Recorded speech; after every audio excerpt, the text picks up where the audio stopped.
And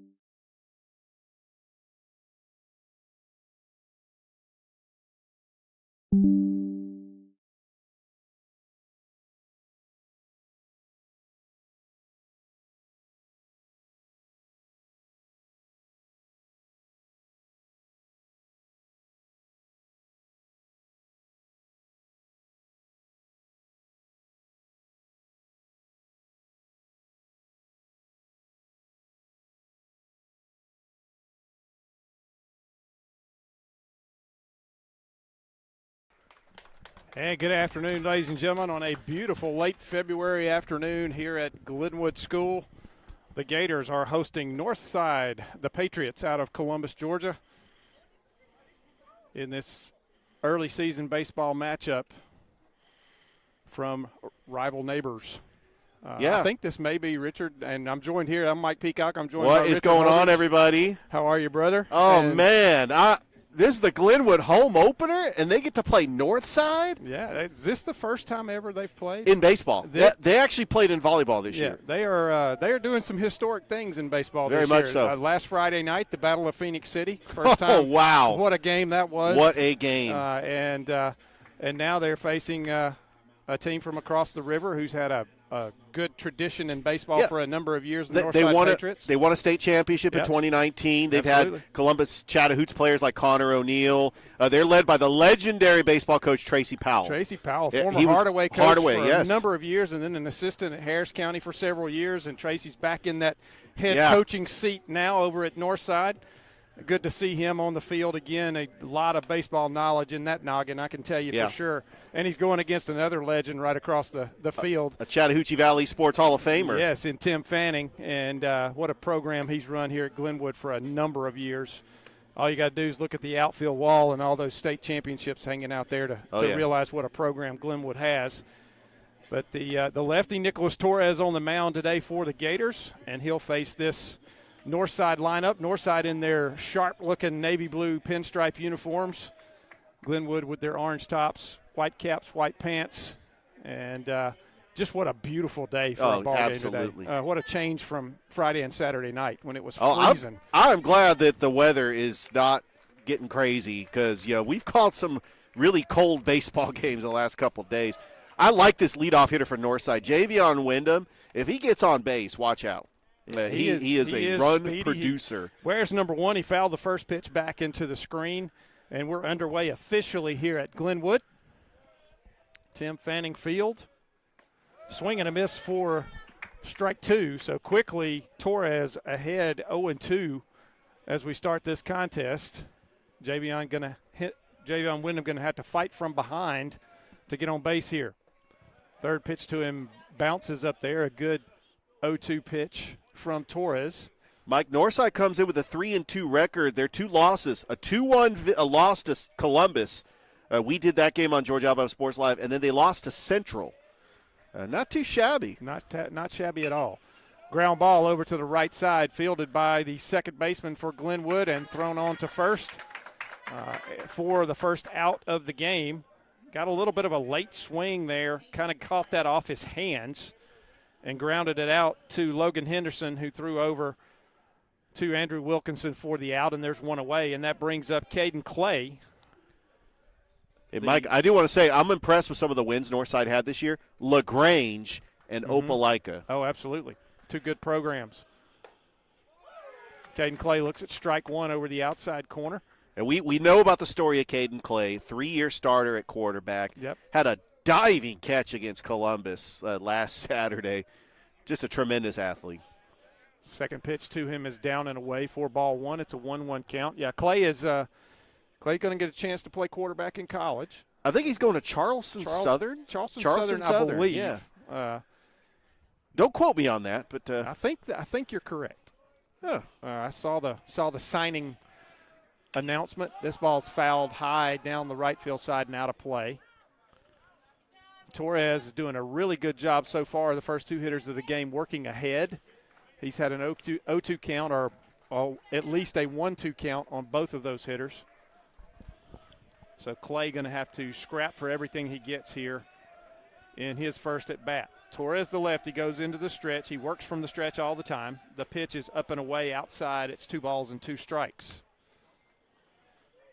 Beautiful ballpark here at Glenwood. Always has been a nice field. They've upgraded it over the years with a nice wall, nice batter's eye in center field. The pitch. He swings and misses at a nasty breaking pitch from Torres. It bounced up there, but it was so good that it got the swing. It elicited the swing out of Caden Clay, and he's got his second out so far. I tell you what, Mike, I'm very impressed with Torres so far. He's only faced 2 batters, but typically you would think, your 1-2 pitchers are going to be Tyler Sykes and Mason McCrane. I think, I know Logan Henderson is another starter. This Torres guy, he could be the 4th starter for Glenwood. I think that's very important to have depth in pitching. No doubt whatsoever. You cannot have too much pitching in any level of baseball. Jay Shaheen is at the plate now. He looks at ball 1 up high. Next pitch coming. Breaking pitch stays outside. It's 2-0. This is the first hitter, Richard, that he's been behind. Yeah. Of the top 3 that have come to the plate. Got some pretty tough hitters coming up, too. You got to watch out. In the driver's seat a little bit here. Looks at a 3rd ball up high, 3-0. Northside was a 5A school last year. They lost to Ola in the first round of the playoffs. It actually took them to 3 games, so very impressive. But they're in a tough region, by the way. They really are.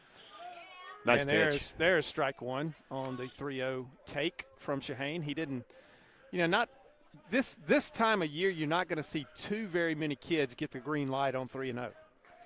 It's rare.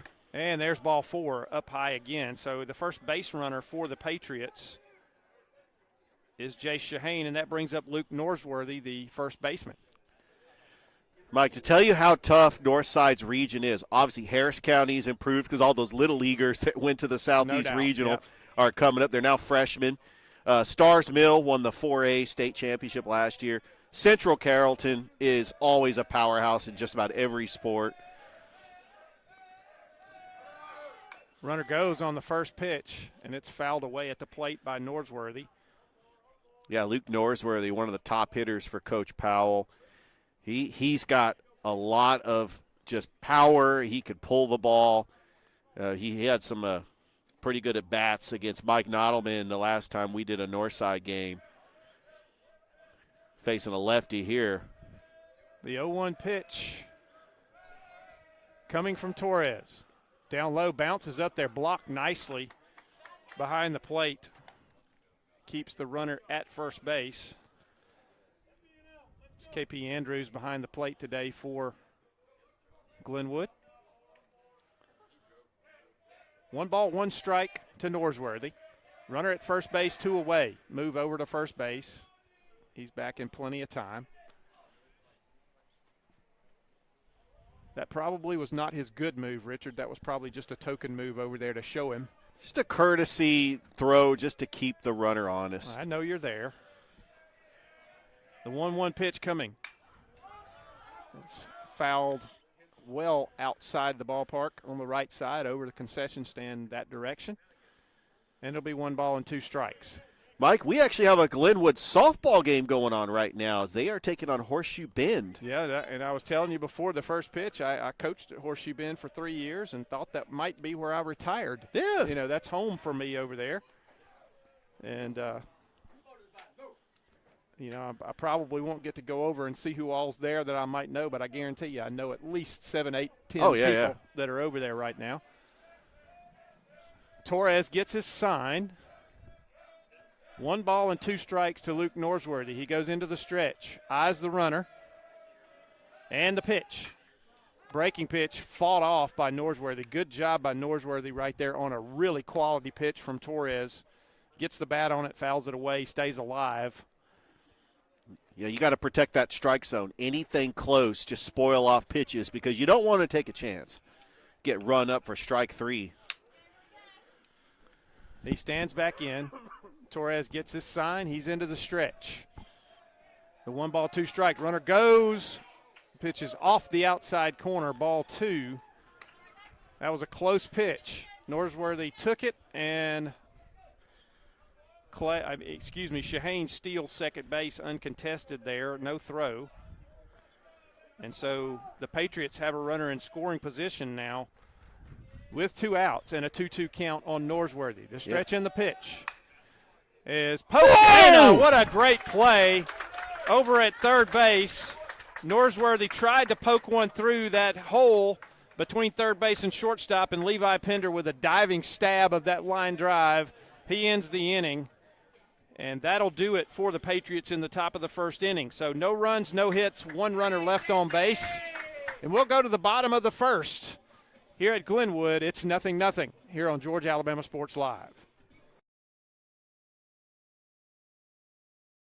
Even though I'm away at college, Kinetic Credit Union is still the best way for me to stay connected here and at home. With the Kinetic mobile app, I have control of my accounts wherever I go. I can easily transfer money between internal and external accounts, get money faster by setting up recurring transfers, and I can find the nearest ATM or branch right from my phone. Plus, I can add my Kinetic cards to my phone's digital wallet and enjoy quick, secure, contactless payments. By the way, Mom, I need some more money.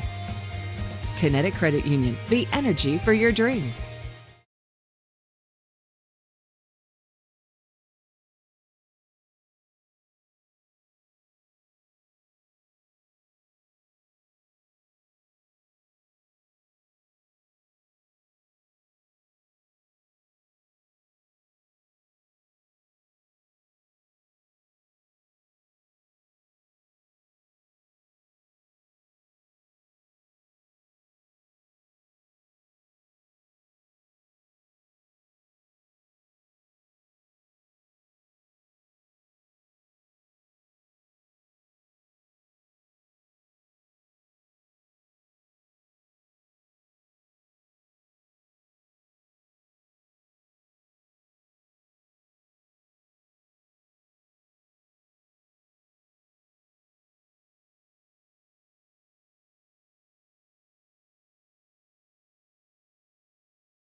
Ready? You ready, Mike? Yep. Back here at Glenwood, Tim Fanning Field. The Gators coming to the plate in the bottom of the first inning. Diving stab by Levi Pender to end the inning. Saved a run probably for. Yeah, that was what a catch by Absolutely. Levi Pender. And Mason McCrane, who had the big game-tying home run Friday night against Central. This guy, he has been so clutch. And I'm not just talking about baseball. I'm talking about the other sports he plays. He looks at strike one over the outside corner, about a belt-high fastball there. This is on the mound for Northside is Noah Thomason. Thomason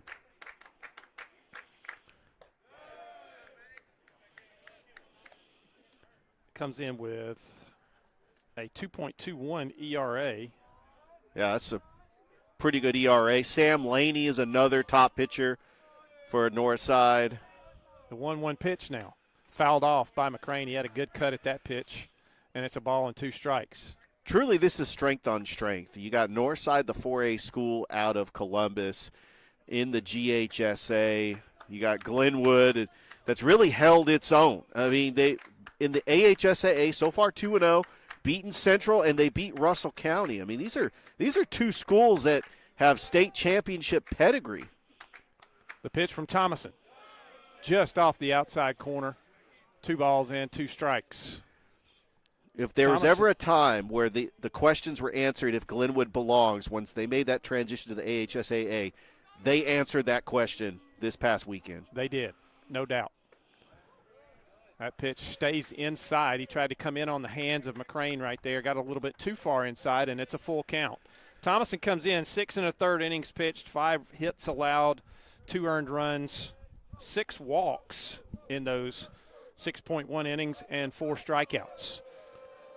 The 3-2 pitch coming to McCrane, just off the inside corner, and he walked him. So the leading Leadoff hitter for the Gators is aboard via the walk. That's Mason McCrane, and that'll bring up Hudson Campbell, the right fielder.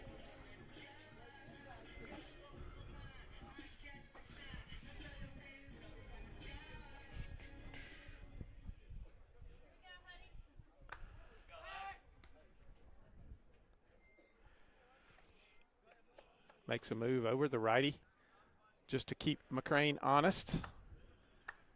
He steps on, he gets his sign, and the first pitch on the way to Campbell is a ball just off the inside corner. He's not missing by much. Yeah, no, not at all.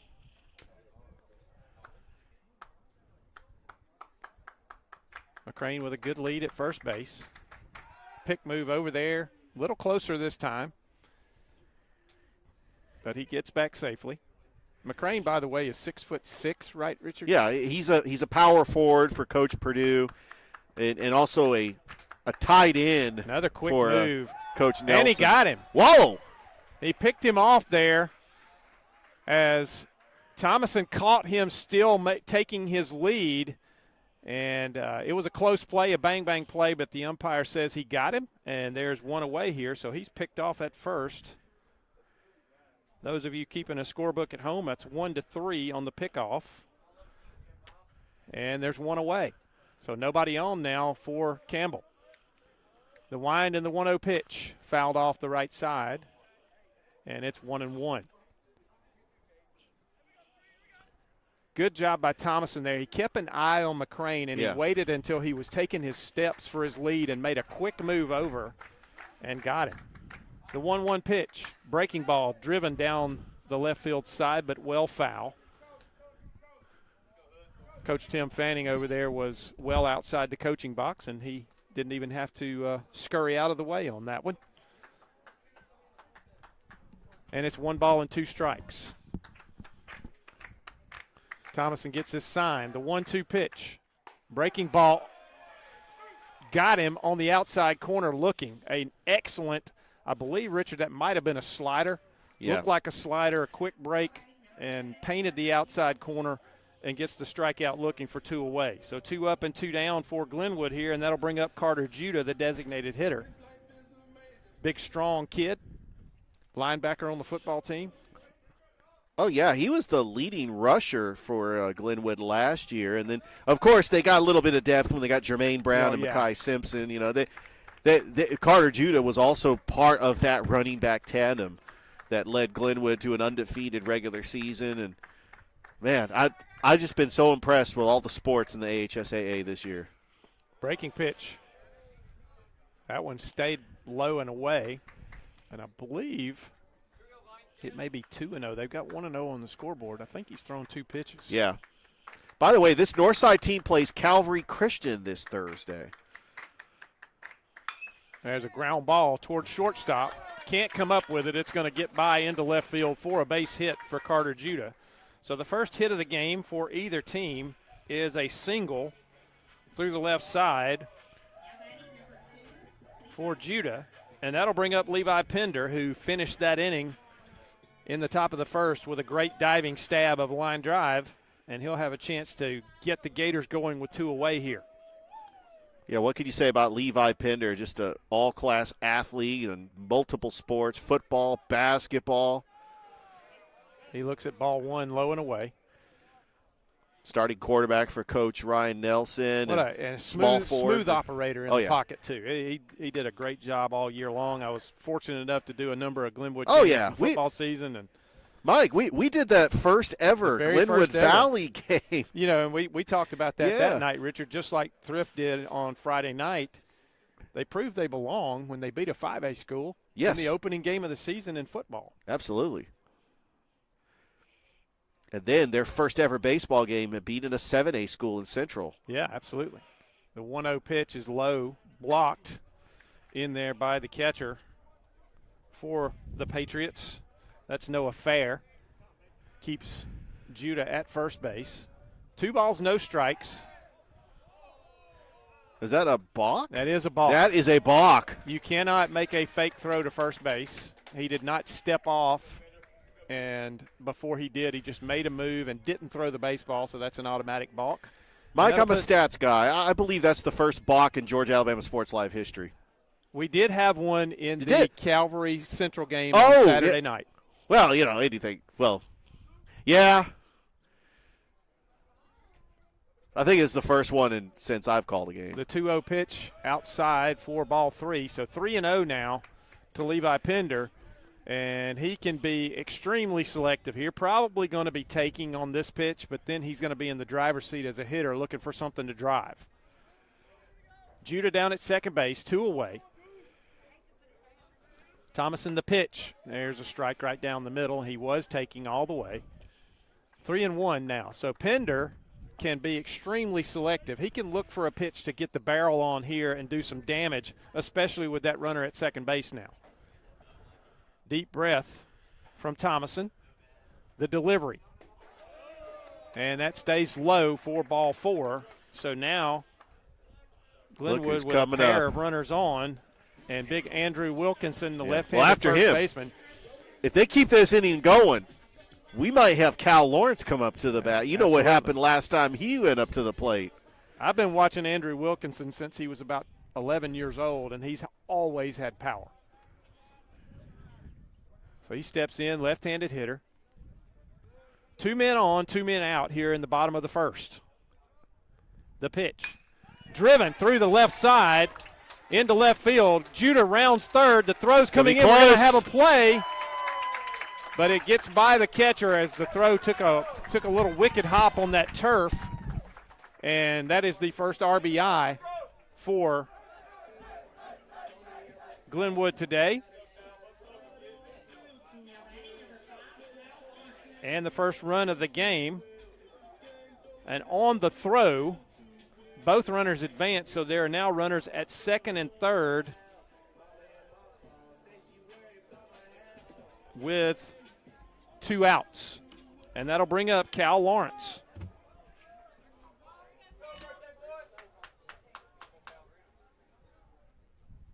So Wilkinson with the RBI single, ripped it through the left side, opposite way. Lawrence takes strike 1 on a good pitch from Thomason. 1-0 Glenwood. They got a big 2-out hit and 2-out run here in the bottom of the first to break on top. Breaking pitch. Lawrence did a good job of waiting on that pitch and hit it hard, but just outside the bag at third for a foul ball, and he's in the hole 0-2 and is going to have to put the bat on anything close for the rest of this at bat. I don't know, Mike. With first base open, I would try to pitch around Cal Lawrence, but he's down 0-2. He's seen a steady diet of breaking pitches so far, and that one bounces up there. It's 1 ball and 2 strikes. I think they're trying to stay away from the fastball if they can, Richard. The stretch from Thomason and the 1-2 pitch. Breaking pitch. That's fair. Fair ball. Deep throw over there. Good pick at first base, and they get him.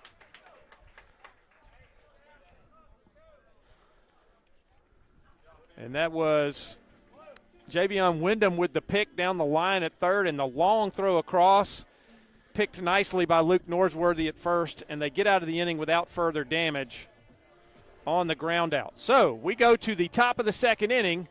Glenwood is on top 1-0 after 1 inning of play. We'll be right back on Georgia Alabama Sports Live.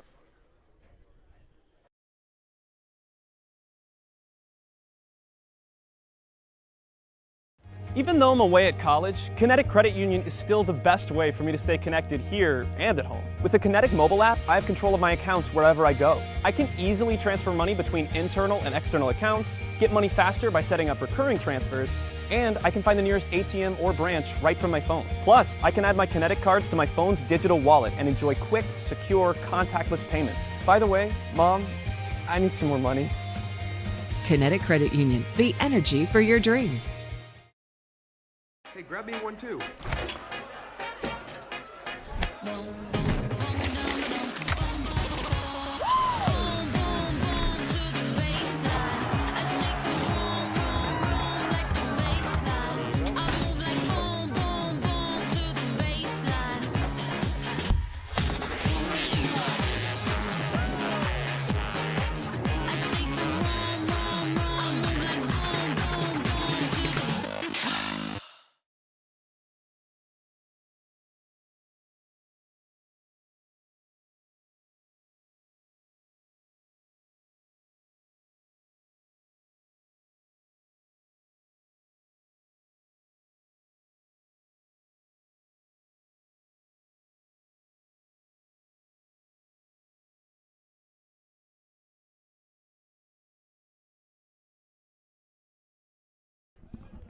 And we're back here at Tim Fanning Field on the campus of Glenwood School.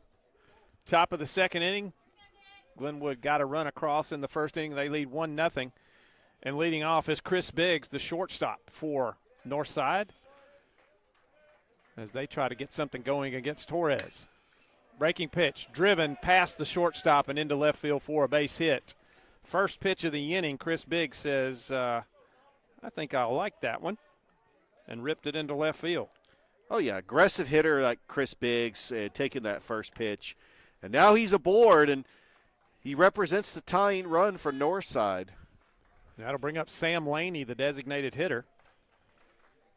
I believe, Richard, Sam is the son of Northside principal Nathan Laney. Okay. Yeah, Sam actually pitched that Columbus Northside game a couple weeks ago. Actually, February the 15th, because it was the same day as the Chattahoochee Valley Sports Hall of Fame induction ceremony. Gotcha. Laney fouls that one late swing over the dugout over there, and it's 0-1. By the way, Glenwood's next opponent on Wednesday, they take on a school 2 miles down the road from them, Smith Station. Smith Station. How about that? Making history just about every time they play this season. Yeah. They've been wanting to play each other for a long time, as did Central. Oh, yeah. Glenwood's wanted to challenge them. Both of those schools, a lot of schools around here, finally getting the opportunity to do it. That pitch gets the outside corner, and it's no balls and 2 strikes to Laney. Nice pitch. Really nice pitch from Torres. He's done a good job of painting that outside corner a number of times already. Remember, the former Shaw Raider, I mean, he got Shaw to the playoffs the last 2 seasons for Coach Shackelford. Move over to first. Not close.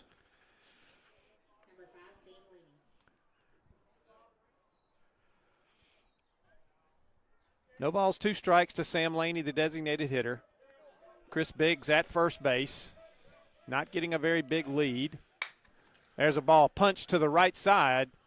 They're going to try to get the lead runner at second, and they do. That was a risky play, but a good play. Yeah.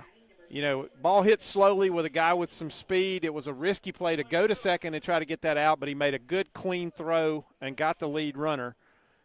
And that'll be a fielder's choice on Sam Laney, and he'll be at first base. And there's one away for Brady Wells, the second baseman. Torres, nice lead over there. He's going to make a move. And just as he made that move, Wells was showing bunt at the plate. Doesn't mean he was going to bunt, but he was showing it. Torres into the stretch. First pitch on the way. Strike on the inside corner at the knees. Very nice pitch from Torres. What a pitch. I like this pitcher, Torres. He's got good control, good velocity on his fastball. Well, his demeanor is very calm out there. He doesn't seem to be rattled by anything. He's into the stretch. He's going to go back over to first. Good save over there by Wilkinson. Keep that one from going down the right field side. Well, Mike, I got to say, this is the home opener for Glenwood. We're here at Tim Fanning Field, and this is the home of the Phenix City Crawdads from 2014 to 2017. Pitch is high and away, 4-1, 1-1. Yep, I remember reading about the Crawdads. I never came out and watched them play. They were in the Sun Belt Baseball League. Yep. Actually went to the championship and lost to the Atlanta Crackers two seasons. Another move over to first. I think the first 2 years, 14 and 15. Yeah, my son played for the Chattahoochee Monsters. Oh, nice. A couple of summer before last when they had their one season in Golden Park. The one season at Golden Park? Yeah, led by their manager, Johnny Eaton, which is one of the assistant coaches at Central. I mean, I called some of the Monsters games, and they had a lot of like Ryan Supa, Jax Yoxheimer, a lot of Central Red Devils were on that team. 2-1 pitch now after that one was up and away. Swing and a miss for strike 2. And Wells is facing a 2-2 count with one away and a man at first here in the top of the second for Northside. Torres doing a great job so far. For the most part, with maybe one exception, he stayed ahead of hitters. Fastball down the middle, swung late. That's a fair ball. Nope. They're calling it foul? They're going to call it foul. I don't know about that one. I thought that was really close. Now, Wilkinson did step in front of the bag, and he did reach to his left to field that. But the umpire saw it as outside the line there, so it's going to go down as a foul ball. Well, if he sold it, he did a good job selling it. Yep. Because I thought it was a fair ball. I thought he sold it as a fair ball. Yeah. 2 balls, 2 strikes. Torres, the stretch and the pitch. Runner goes, swing and a miss at the plate, and the throw is not in time. Oh, he got under the tag. He slid to the backside of the bag, and now they're going to call batter's interference. They're going to call batter's interference here for the runner stepping in front of the catcher, and it's going to be an automatic out down at second base. So the batter struck out anyway, and then the double play. Yeah. Yep. Wow. What a way to end it. So a double play ball there as Wells strikes out and then is called for interference. And the interference call is the 3rd out of the inning. So nothing doing on 1 hit for Northside and nobody left in the top of the 2nd inning. We're going to go to the bottom of the 2nd. It's Glenwood 1, Northside nothing. We'll be back in a moment on Georgia Alabama Sports Live. Even though I'm away at college, Kinetic Credit Union is still the best way for me to stay connected here and at home. With the Kinetic mobile app, I have control of my accounts wherever I go. I can easily transfer money between internal and external accounts, get money faster by setting up recurring transfers, and I can find the nearest ATM or branch right from my phone. Plus, I can add my Kinetic cards to my phone's digital wallet and enjoy quick, secure, contactless payments. By the way, Mom, I need some more money. Kinetic Credit Union, the energy for your dreams.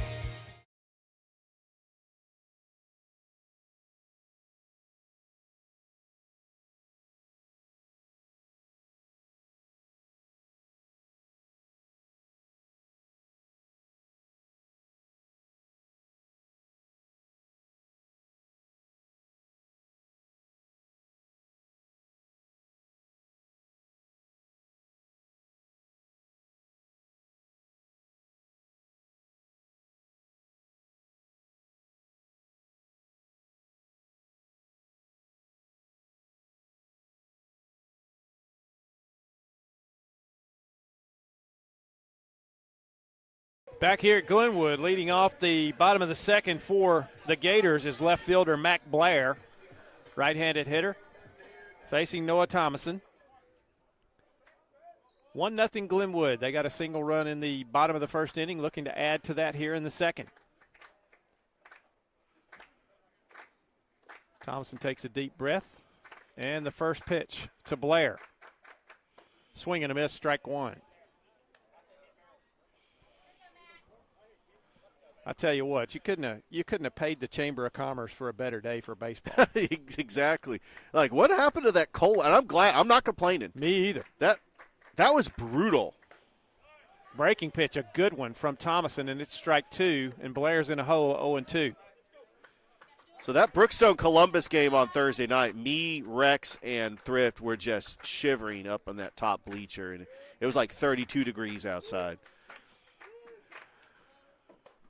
And there's strike 3 on the outside corner. He painted it. Thomason gets the strikeout. And there's one away here in the bottom of the 2nd inning, and that'll bring up catcher KP Andrews, left-handed hitter. Yeah, Richard, I brought my heater on Saturday night, and lo and behold, about the 3rd inning of the game, it ran out of gas. My bottle ran out, so we lost that. But it didn't get too bad. Flag down at short, thrown across, and there's the 2nd out of the inning. So 1 pitch, 1 out to KP Andrews. Almost a little bit of a look what I found fielding out there at shortstop. He's got getting his work cut out for him. Yeah, definitely. That was a short hop, and he had the glove in the right place. That was Chris Biggs out there. And that brings to the plate Logan Henderson, the 2nd baseman, the number 9 hitter in the order. Thomason with the first pitch. Little hesitation in his windup there that time. Slowed down, picked the leg up, held it for a second, and then came to the plate. One thing about this Glenwood team, they have loaded their schedule with a lot of opponents that are just really known for baseball, like a Columbus, a Northside. You're going to get to see them play Smith Station, Calvary. 0-1 pitch stays off the plate, outside and low, and it's 1-1. Yeah, what Richard, that's going to bode well for them late in the season and into postseason. Area play, absolutely. Because you got Lee Scott, you got Dadeville, you got Beulah. Those are the opponents you got to worry about, especially Lee Scott. Yes. There's strike 2 on the outside corner. 1 ball, 2 strikes to Logan Henderson. Thomason trying to have a good, clean inning here. The 1-2 pitch on the way. Breaking pitch fouled off the left side. That's going to be out of play. So Glenwood has won the last 2 AISA championships in 3A. And last year's it was in dramatic fashion. A winner-take-all Game 3 against Lee Scott Academy. Mm-hmm. Thrift Behringer was on the call. That was at Montgomery. What a great performance. And they make the jump to the AHSAA. Good job of fighting that pitch off by Henderson there. Fouls it over the left side, and it's still 1 ball, 2 strikes with 2 away here in the bottom of the 2nd inning. Thomason taking his time, taking a lot of deep breaths out there. The wind and the 1-2 pitch. Breaking pitch fouled straight back. Good job of fighting. This is a good at-bat by Logan Henderson. He's been behind the entire at-bat, but he is scrapping up there and fouling pitches off. Truly has.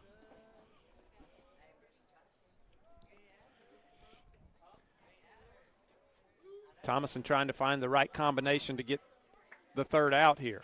And they're going to call time. I believe the hitter, Logan Henderson, called time there. Thomason takes a deep breath. The wind and the 1-2 pitch again. Fouled straight back again. Thankfully that net was there because my kneecaps would have probably felt that one. Yeah, only that net is protecting us. Every time they see a foul ball going back to the net, they have that habit of flinching. You may have heard the thud off the wood right in front of us. And that pitch stays a little bit up. That's a little bit high, and it's 2 balls, 2 strikes now. Just missed on that pitch. 2 balls, 2 strikes, 2 outs. Bottom of the 2nd. That pitch is driven out toward right center field. That's center fielder going back. It's going to get down against the wall. He's rounding second. He's going to pull up there with a double. A great at-bat from 9-hitter Logan Henderson as he fouled off pitch after pitch and finally got one to drive. Drove it to the wall out there just to the right side of center field for a double. And Glenwood has a runner in scoring position with 2 outs, and the top of the order, Mason McCrane, coming up for the Gators. Yeah, Mason McCrane walked his last time up, but he did get picked off at first base. And they're going to put him on. You know, they did away with the whole intentional walk where the catcher stands up and puts his glove out. They stopped doing that. They just give him the base now. Yeah, they don't want to take the time, prolong the inning or the game. It's a speed-up thing, but I think in the majors, it was for show. Yeah. You're just wasting 4 pitches. McCrane able to get a big lead over at first, not being held. And Hudson Campbell at the plate with a chance to do some damage. Runners at first and second, 2 outs. Campbell calls time. Thomason steps off now. He'll step back on and go through the signs again. He's got it quickly. He's into the stretch, and the first pitch to Campbell. Bouncing ball foul down the left side.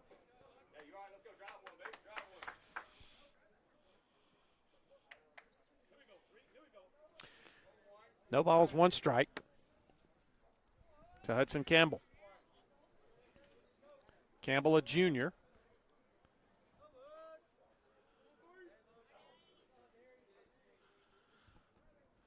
Breaking pitch ripped, and that's going to get past the third baseman, but everybody's going to have to hold, and the bases are going to be loaded for the Gators. I mean, he absolutely hit a laser beam right there. And the third baseman for Northside, Javion Wyndham, flagged at it, but didn't have his glove in the right place. He didn't have much time to react at all there on that. That's got to be a base hit. Yeah, it was coming at him hot. He just couldn't get his glove down in time. They put an error on the board. I don't know. I think that should have been a base hit. The ball was coming in hot. It's hard to get your glove on it. It's not like he misplayed it. So the base is loaded here. 2 outs. And Carter Judah looks at strike 1 on the outside corner. Yeah, Northside desperately trying to get out of this inning without giving up a run. And they started this inning with 2 outs, and then all of a sudden Glenwood's bats have come alive. Ball bounces up there and is blocked to keep the runners where they are. It's a ball and a strike, 2 outs. Bases juiced. And Carter Judah looking to get something down in the grass somewhere to get a run home, at least 1 run. Thomason, the 1-1 pitch. Ball's fouled off by Judah. Good pitch right there from Thomason. Low and away on the outside corner. Judah not able to do a lot with it. And it's 1 ball and 2 strikes. Thomason trying to make the magic pitch here and get himself out of this inning. Well, he definitely needs it here. He's ahead in the count. What do we got? And we had another balk. That's a balk. I'm not sure what he did this time. The umpire's going to go explain to him what he did. Well, that's good that the umpire is explaining what he did so he knows not to do it the next time. He must have had some kind of little minor shift there. And now the coach is going to get an explanation here of what he did. And he's satisfied with that explanation. And he says, I understand. Yeah. And that's going to bring another run home. So there will now be runners at second and third after the balk.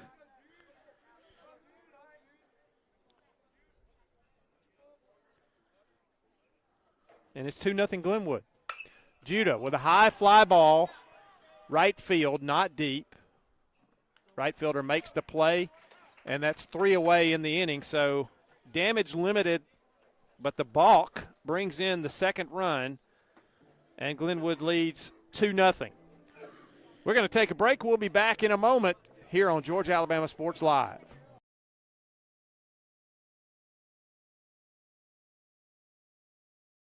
Hey, grab me 1 too.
Back to Glenwood, top of the third inning for Northside. They find themselves down 2-0 now.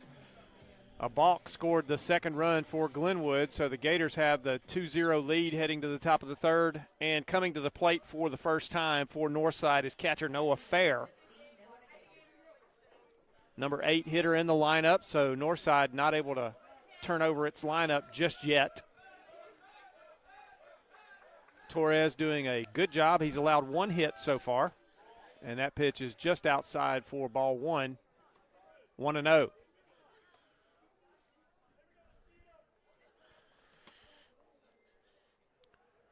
Torres works out of the stretch all the time. Second pitch to him on the outside corner for strike 1. Yeah, nice pitch, eating the count at 1-1. Northside's really only hit 1 ball hard, and that was the base hit. And there's a swing and a miss very late. by Noah Fair. I think he was fooled on that pitch. Did go around. Definitely went around. Yeah. And it's a ball and 2 strikes. An awkward-looking, somewhat of a swing. And there's a full swing and a miss for strike 3. Elevated fastball there out over the plate. Couldn't catch up, and that brings up Reese Adams. Nope, we're going to have a substitution here. That is going to be Rob Roper who comes to the plate, not Reese Adams. Rob Roper.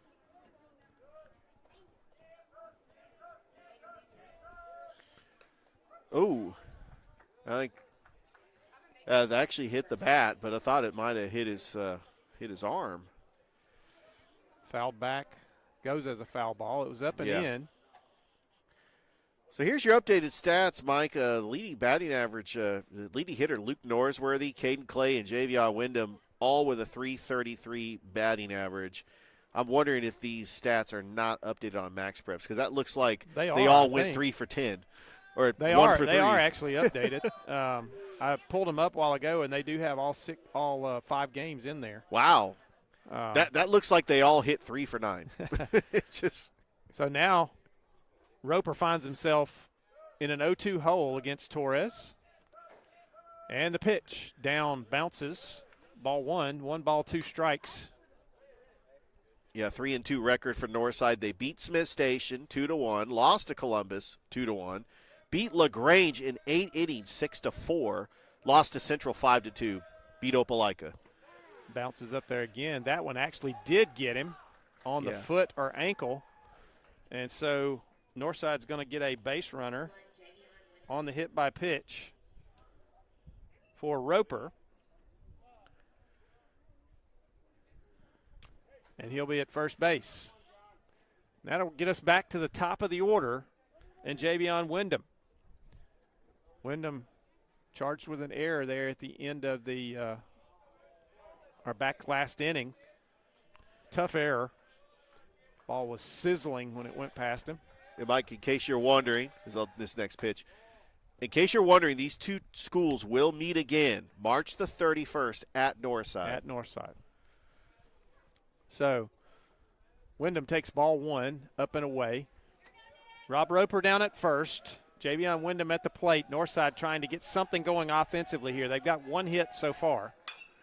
There's a high fly ball down the right field line. The right fielder Campbell's moving over under it. Almost overruns it, but reaches back and makes the play in foul territory.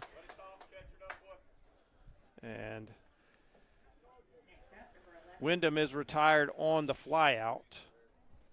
And they're 2 away. The thing that, Richard, a lot of outfielders and a lot of catchers don't realize, or they forget sometimes when they're going hustling trying to make a play, those balls hit late like that are always spinning back toward the playing field. Yeah. And you'll see a lot of catchers near the backstop. Runner goes, and it's fouled out by Caden Clay.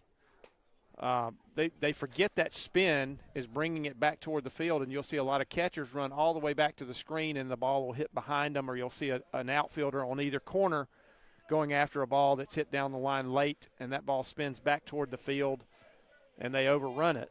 And Campbell almost did that, but he righted himself and was able to reach out and make the play. A close play at first that time as Roper had a big lead.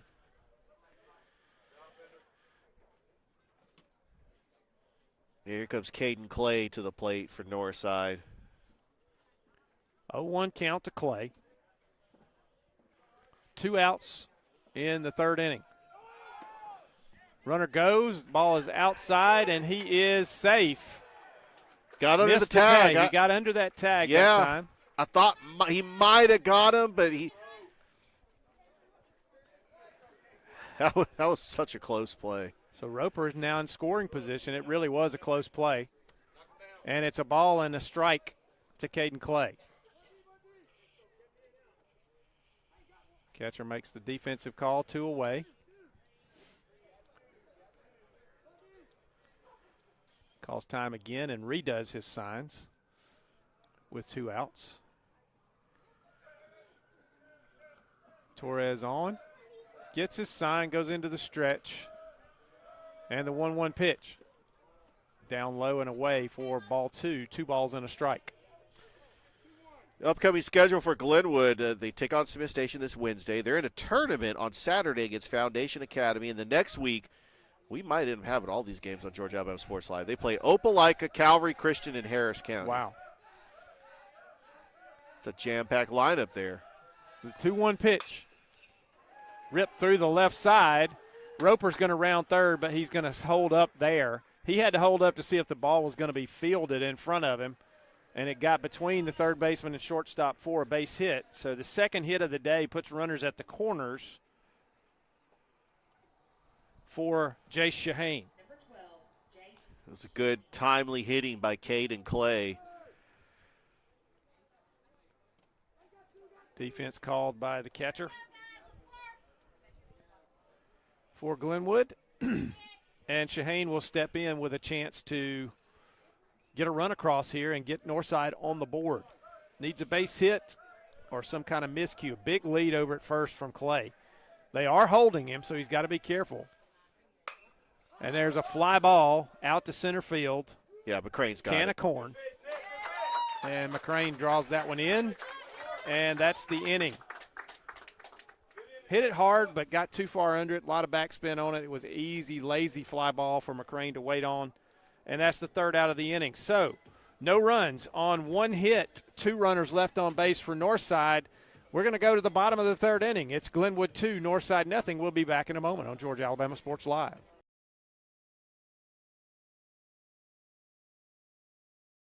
Hi, my name is Griff Gordy, and here at Gordy Eye Care, we have been serving the Bi-City community for 17 years. As a former state championship quarterback, I love the fact that I can watch local high school athletics from the comfort of my own home. So it was a no-brainer to support Georgia Alabama Sports Live and what they do for young athletes in our area. And without business like yourself, Gordy Eye Care, none of our coverage would be possible. To be able to cover the 16 different high schools, the local colleges, and professional teams. So we'd like to say thank you to you, Dr. Griff Gordy, and Gordy Eye Care for your support of Georgia Alabama Sports Live. And you can make an appointment today at Gordy Eye Care with the number 334-291-5125. Keep supporting Gordy Eye Care and keep watching Georgia Alabama Sports Live.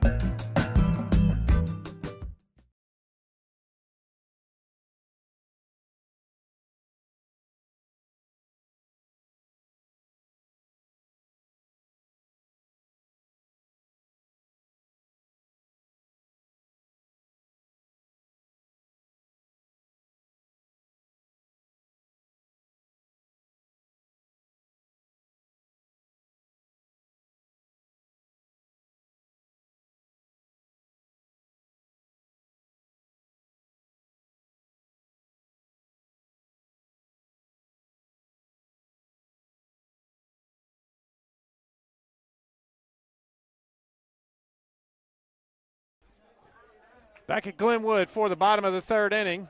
Pitching change and a personnel change for Northside. Now on the mound, originally starting the game in left field, is Reese Adams. And Thomason moves from the mound out to left field. And at the plate for Glenwood is number 2, Levi Pender. Pender takes strike 1 on the outside corner from Reese Adams. The 0-1 pitch, breaking pitch, bounced high to third. Wyndham makes the throw across, and one up, one down for Reese Adams.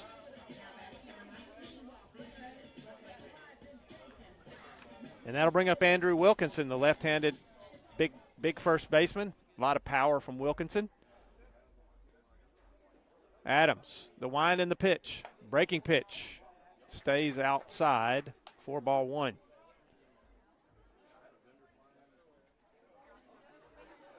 Reese Adams, a right-hander. Didn't miss by much there. A little bit low maybe on the inner half. And it's 2 balls and no strikes. Wilkinson looking for something to drive here. And he takes strike 1 on the outside corner. 2 balls and a strike.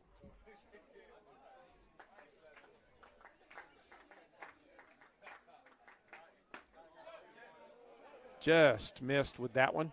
A little bit down. Located well on the outside corner, but a little bit below the knees, and it's 3 balls and a strike. So Wilkinson really looking for a drivable pitch here. And he's going to take ball 4.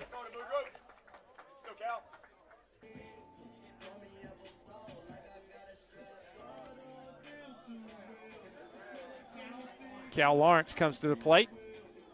Wilkinson at first base, 1 away. We're in the bottom of the 3rd inning. Glenwood leads 2-0.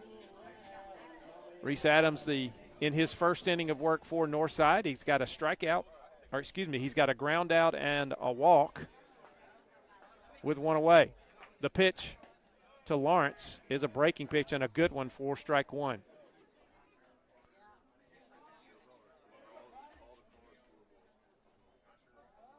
Lawrence, one of Levi Pender's favorite targets back in football season. The 0-1 pitch. Fastball fouled back. No balls, 2 strikes.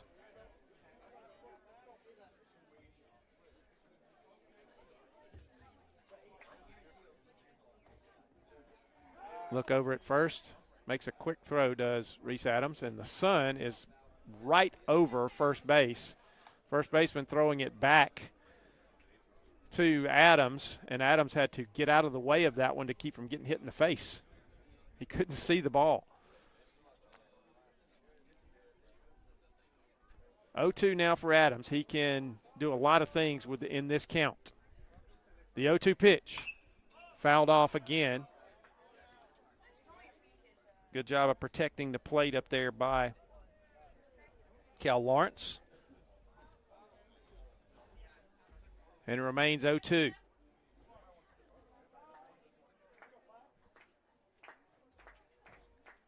The stretch, the 0-2 pitch, bounces a breaking ball. It's going to get away from the catcher, and that's going to advance Wilkinson down to second base. So he buries a breaking ball. Catcher was unable to corral it. That'll go down as a wild pitch, and Glenwood has a runner in scoring position with 1 away. So now Cal Lawrence's focus will move to trying to get that runner to third base at least, if not score him here. Look for him not to be ashamed to go the opposite way. The stretch and the 1-2 pitch coming. Breaking pitch, strike 3. What a beauty from Reese Adams, and he gets the strikeout looking. Big bender there. He's got the good breaking ball working today. And now he's got 2 outs. And that'll bring Mac Blair to the plate for the Gators. They need a base hit here with 2 outs to get that run home. Adams delivers. Outside corner, strike 1 at the knees.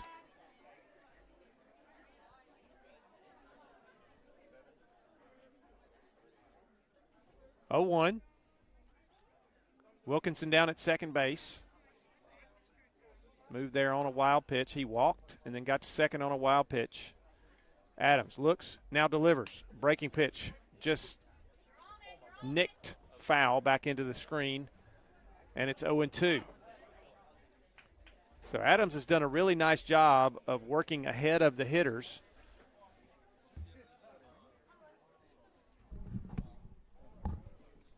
The 0-2 pitch. Breaking pitch, swing and a miss. He struck him out, and that's 3 away. So 2 strikeouts in the inning for Reese Adams. And Glenwood unable to add to their 2-0 lead. So we're going to go to the top of the 4th. It is Glenwood 2, Northside 0. We'll be back in a moment on Georgia Alabama Sports Live. Hi, my name is Griff Gordy, and here at Gordy Eye Care, we have been serving the Bi-City community for 17 years. As a former state championship quarterback, I love the fact that I can watch local high school athletics in the comfort of my own home. So it was a no-brainer to support Georgia Alabama Sports Live and what they do for young athletes in our area. And without business like yourself, Gordy Eye Care, none of our coverage would be possible to be able to cover the 16 different high schools, the local colleges, and professional teams. So we'd like to say thank you to you, Dr. Griff Gordy and Gordy Eye Care, for your support of Georgia Alabama Sports Live. And then you can make an appointment today at Gordy Eye Care with the number 334-291-5125. Keep supporting Gordy Eye Care and keep watching Georgia Alabama Sports Live.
And we're back.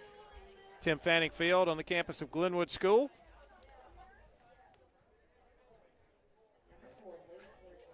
And leading off for Northside here in the top of the fourth inning is first baseman Luke Norsworthy.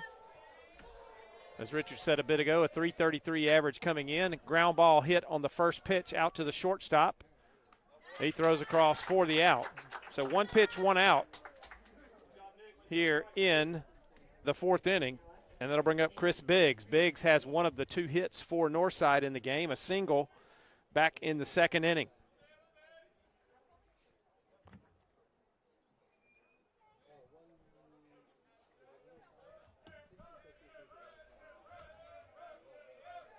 Torres has gone the distance so far for Glenwood. Shows bunt, pulls it back, and takes ball 1.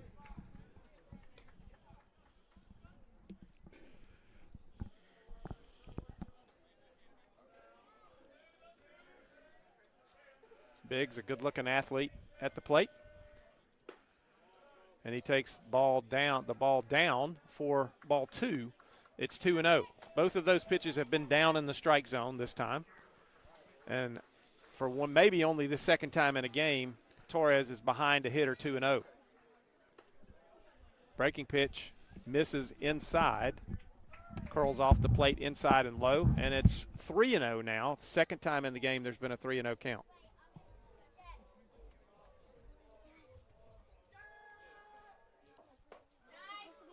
Strike 1 called. 3 balls and a strike.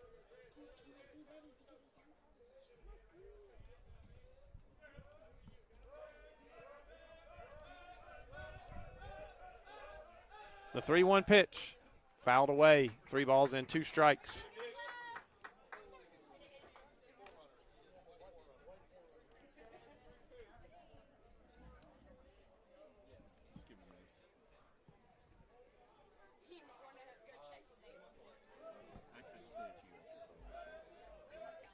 Torres into the stretch. The 3-2 pitch. Driven out toward left center field. That's going to get down and does not get past McCrane. He cuts it off out there. Great job by Mason McCrane of holding Biggs to a single, but he's 2 for 2 in the game with 2 hard hit balls. And Northside trying to get something going on offense here in the fourth inning. Sam Laney, the designated hitter, at the plate for the Patriots.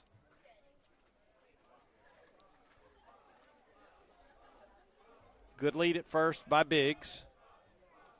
And he's off and running. And there'll be no throw. He got a great jump that time and is into second base safely. The pitch was a called strike to Sam Laney. And it's 0-1. Yeah, Mike, we got the tying run aboard at the plate, rather. And let's see if Northside could try to get something here with 1 out. Torres the pitch. Strike 2 at the knees on the inside corner. And it's 0-2 to Sam Laney.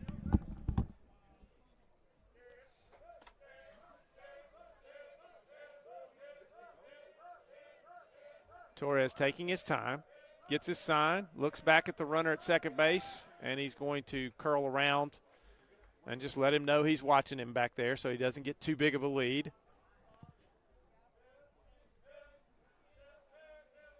He's back on, gets his sign, and the 0-2 pitch.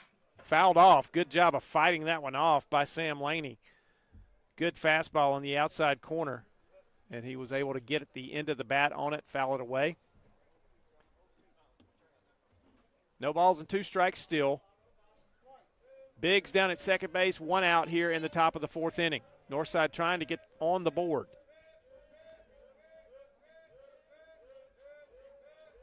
Torres, the stretch, the 0-2 pitch. It's hit up the middle. That's going to get through for a single. Biggs is rounding third. He's going to come to the plate. McCrane's going to throw all the way through, and it's going to get past the catcher, and that's going to allow Sam Laney to get down to second base and into scoring position. So a big RBI single by Sam Laney up the middle is going to get Northside on the board.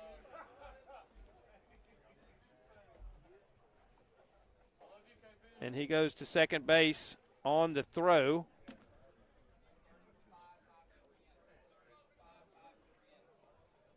And then a courtesy runner down at second base is Jackson Taylor.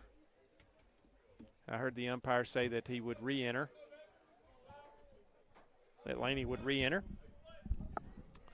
So Jackson Taylor on second now for the Patriots. And Brady Wells at the plate. He shows bunt. He gets it down to the right side. He's going to hustle, and he is going to beat it out. Andrew Wilkinson had that throw pop out of his glove, but I'm not sure it would have been an out anyway. Let's see how they score that. They're going to call it an error. Another error. They're going to say that Glenwood. He would have been out, and I think they're right. I think he would have been out if Wilkinson feels that throw. I think so, too. I think that he had some speed. He laid down a perfect bunt. He really did. So first and third now for Northside with one away here in the fourth, and the tying run just 90 feet away. If you're Glenwood, you are hoping for a double play. You want to get the double out of this play inning. ball, absolutely. Or you want an infield pop-up that's going to keep that runner from scoring. Absolutely. Oh, look at this. Bunt. Going for the suicide squeeze. Noah Fair is at the plate, and he showed bunt there. I'm not sure they were going to carry out the squeeze. They had the runner at first base. He got a huge secondary lead. I thought he was going to just go ahead and go, but he came back to first. There's a ground ball out to shortstop. Don't worry about over the to run. second for one, over to first. You got it. And he's safe. I thought he had it. I thought he had him too. I thought that would have ended the inning. Oh, it was so close. I tell you, this game is a game of inches because that was so close. So Fair with the fielder's choice. Northside just tied the game. And it is now tied. It's 2-2. And we've got another runner for the catcher down at first base for Northside. That's Gabe Galarza, who will come in to run.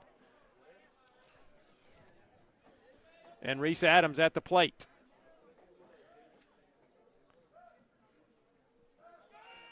And he's picked over there. Got him. And a bad throw. Wow. A bad throw from Wilkinson is going to let Galarza get to second. He bounced that one, and the shortstop just could not come up with it. So another error for the Gators in this inning. Yeah, that was a costly one because that would have got him out of the inning. And so Northside now has another runner in scoring position for Adams here. Adams now the pitcher.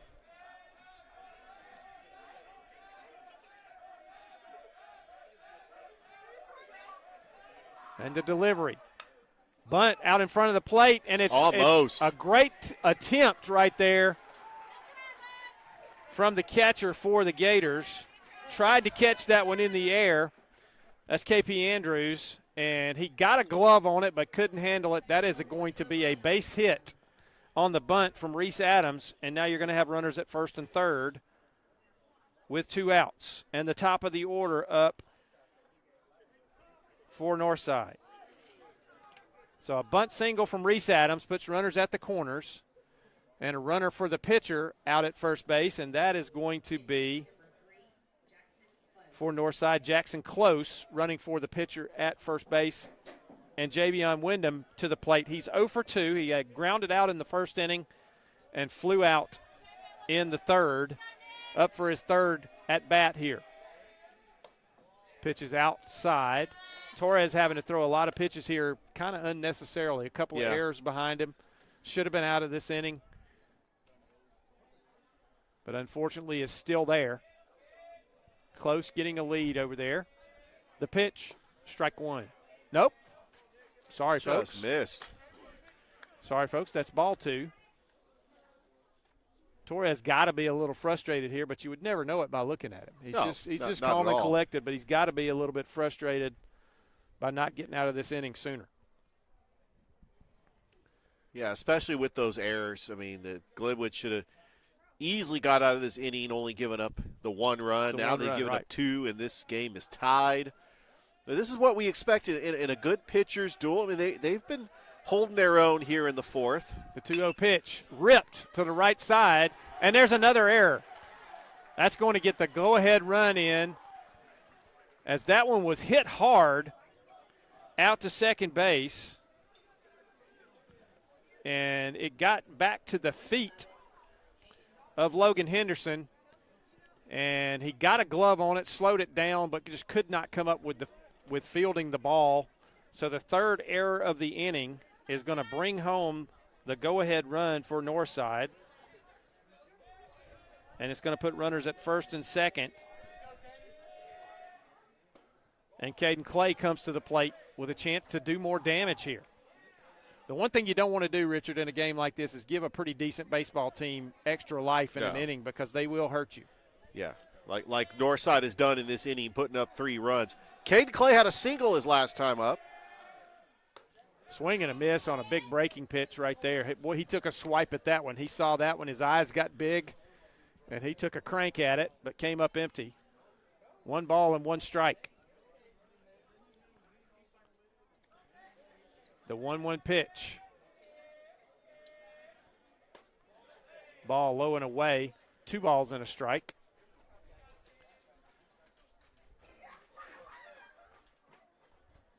Torres still out there through no fault of his own. And the 2-1 pitch. Breaking pitch. Really good breaking pitch, but it falls out of the strike zone for ball 3. So a 3-1 count now. Runners at first and second, 2 away. We're in the top of the 4th. Northside has taken a 3-2 lead. And there's a drive way back, left center field. That ball is going to be caught by Mason McCrane. What a catch, Mason McCrane. Wow. Boy, that looked off the bat like it had a chance, Richard, and Mason McCrane just loped back there with the big long legs that he's got and didn't fear the wall right there, reached out, made the catch, and that ends the inning. So a loud third out for Caden Clay and Northside, but not before. The Patriots score 3 in the inning, and they take a 3-2 lead. We're going to the bottom of the 4th. It's Northside 3, Glenwood 2 on Georgia Alabama Sports Live. Hi, my name is Griff Gordy, and here at Gordy Eye Care, we have been serving the Bi-City community for 17 years. As a former state championship quarterback, I love the fact that I can watch local high school athletics from the comfort of my own home. So it was a no-brainer to support Georgia Alabama Sports Live and what they do for young athletes in our area. And without business like yourself, Gordy Eye Care, none of our coverage would be possible. To be able to cover the 16 different high schools, the local colleges, and professional teams. So we'd like to say thank you to you, Dr. Griff Gordy and Gordy Eye Care, for your support of Georgia Alabama Sports Live. And then you can make an appointment today at Gordy Eye Care with the number 334-291-5125. Keep supporting Gordy Eye Care and keep watching Georgia Alabama Sports Live.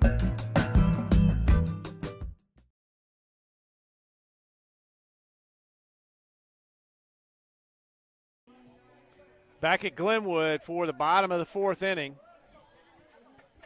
Northside scored 3 in the top of the 4th. They take a 3-2 lead, and Glenwood will try to get something back here in this inning. KP Andrews leading off for the Gators. He takes, I believe that was ball 1.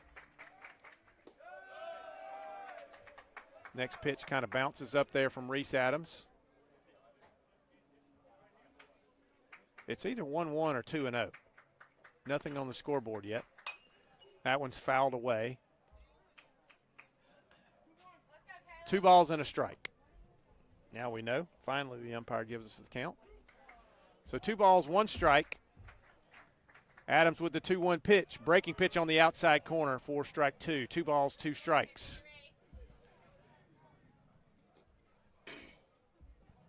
Andrews leading off this 4th inning for Glenwood.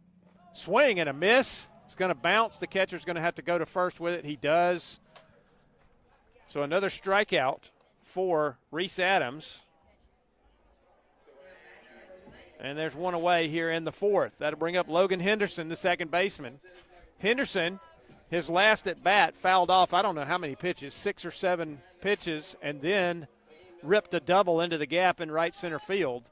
So he's 1 for 1 with a double and a run scored for the Gators. Adams, the wind and the pitch. Strike 1.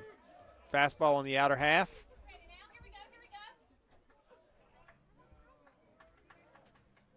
Working quickly. The second pitch on the way. Breaking pitch stays off the plate for ball one. It's 1-1 to the Gators second baseman. The wind and the 1-1 pitch fouled off the catcher's helmet, I believe. And it is 1 ball and 2 strikes.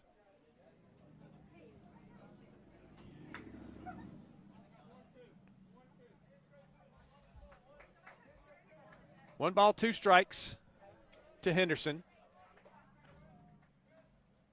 Big breaking pitch.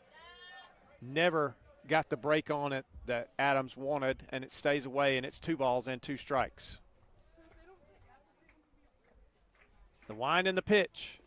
Another breaking ball. This one bounces up there, and it's 3 balls and 2 strikes.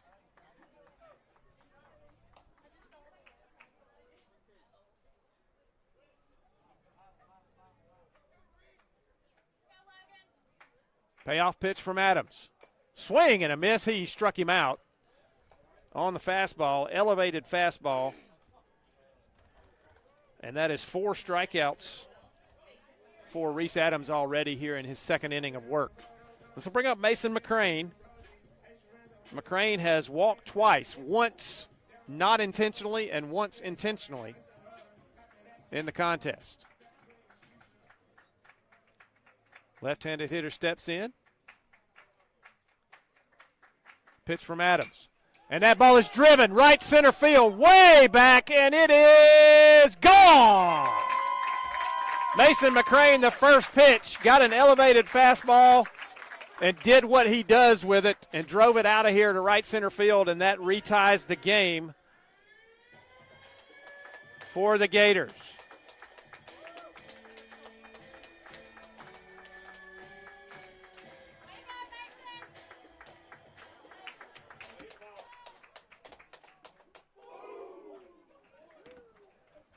So just that quickly, it is now a 3-3 game again as Glenwood gets the solo home run from Mason McCrane, and that'll bring up Hudson Campbell with 2 outs.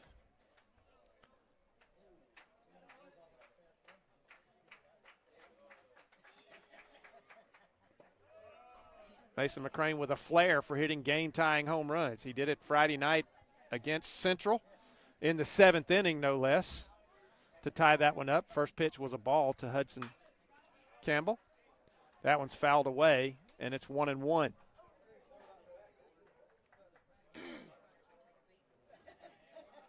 And he drives that one out of here to right center field to tie it up for the Gators. 3-3 now. Breaking pitch, a good one. Reese Adams has had a nice curveball working today, and it's 1 ball and 2 strikes. The 1-2 pitch. Fastball just off the outside corner. Really good pitch in that count. Tried to get the batter to fish for it. He did not. And it's 2-2. They still haven't put the run on the board for Glenwood. Breaking pitch, swing and a miss. Bounces up there. No, it did not bounce. He is out. He caught it cleanly. And so 3 strikeouts in the inning. So Adams strikes out the side in the inning, but sandwiched in between the second and third strikeouts was a long one from Mason McCrane, and that ties the game at 3. We go to the top of the 5th inning. It is all knotted, 3-3. We'll be back in just a moment.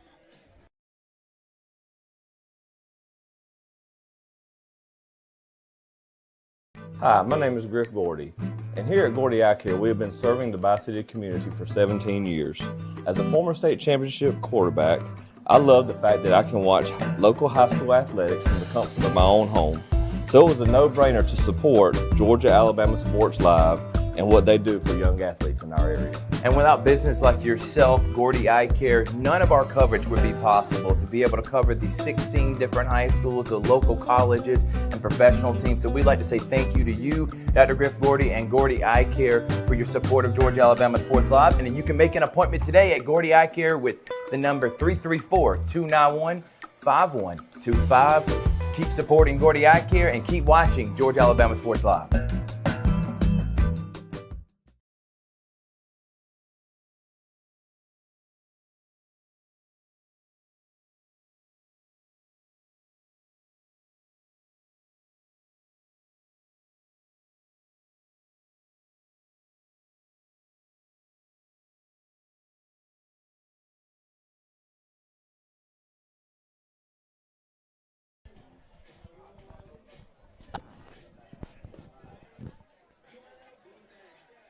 Back at Glenwood, top of the 5th inning. We're all knotted at 3, and a new pitcher on the mound for the Gators is Asher Long, a right-hander. The good thing for Torres is he cannot lose this game. He comes out with the score tied, so he can't win it and he can't lose it. But, boy, he deserved a better fate as some errors last inning led to those 3 runs for Northside. Leading off for the Patriots, Jace Shahane, the right fielder. First pitch, a high fly ball that's going to be in shallow center field. McCrane is going to call everybody off, and he keeps running toward the infield and makes the play for the first out. And that'll bring up Luke Norsworthy. Norsworthy is 0 for 2. He lined out to third base to end the first inning and grounded out to short his last at bat. Looking for his first hit of the contest. Long also works from the stretch, and he misses outside with that fastball. 1 ball, no strikes. Sun's going down, and the temperature is going with it. Getting a little cooler here. That one stays low. Ball 2. Long with a quick delivery once he goes into his motion. He has a quick arm. Short delivery. The 2-0 pitch. There's a bouncing ball out to short. Fielded. The throw across. Got it. And quickly there are 2 away here in the top of the 5th inning. Cal Lawrence with the play. Clean field and a clean throw. And there are 2 away here in the top of the 5th. And that will bring up Chris Biggs, the shortstop. Biggs, 2 for 2 on the day. A couple of singles. Both of them hit very hard. The last one had the potential to be a double, but Mason McCrane tracked it down before it could get through to the wall. He takes the first pitch high.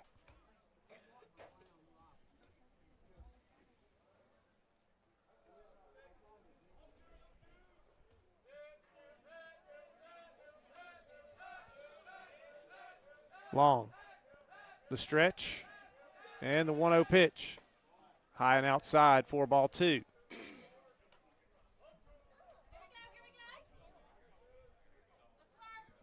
A lot of baseball going on around the Chattahoochee Valley this week, along with some basketball.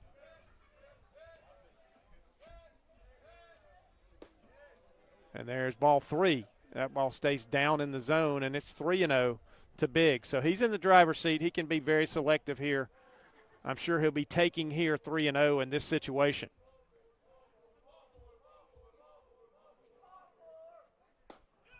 And he got a strike right down the middle. So now he's at 3-1, and he can still be selective and look for something to drive here in a hitter's count at 3-1. Long trying to come back from a 3-0 count. The 3-1 pitch. Inside and low for ball 4, and Northside has a base runner with 2 outs.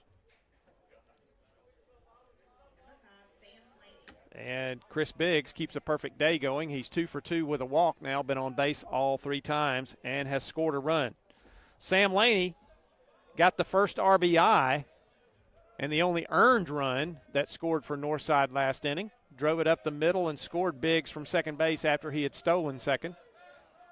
And he's off again. Not as good a jump, and he's going to be safe again. It was going to be a bang-bang play with Cal Lawrence out there, but Lawrence, as he made the swipe, lost the ball out of the end of his glove. It was a good throw, but another stolen base for Chris Biggs, and now we're going to see if we can repeat last inning with Laney getting a single or a base hit. He looks at a strike at the knees, and it's 1 ball and 1 strike. 2 singles, 2 stolen bases, a run scored and a walk for Chris Biggs of Northside.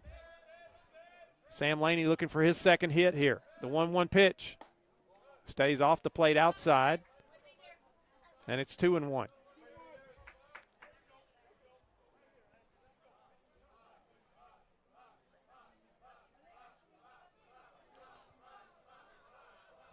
Biggs takes his lead. Long takes a look back at him. And the 2-1 pitch. Breaking pitch off the plate outside again, and it's 3-1. Long having a little bit of trouble locating his pitches right now. And a hitter's count for Sam Laney.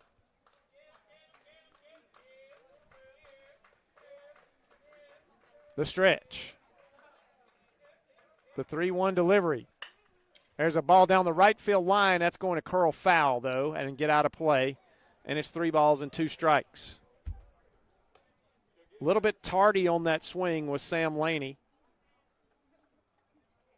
It was out over the plate, or out maybe the outer half of the plate. And a little bit late swing. Curls it out of bounds. Looked like one of my golf shots.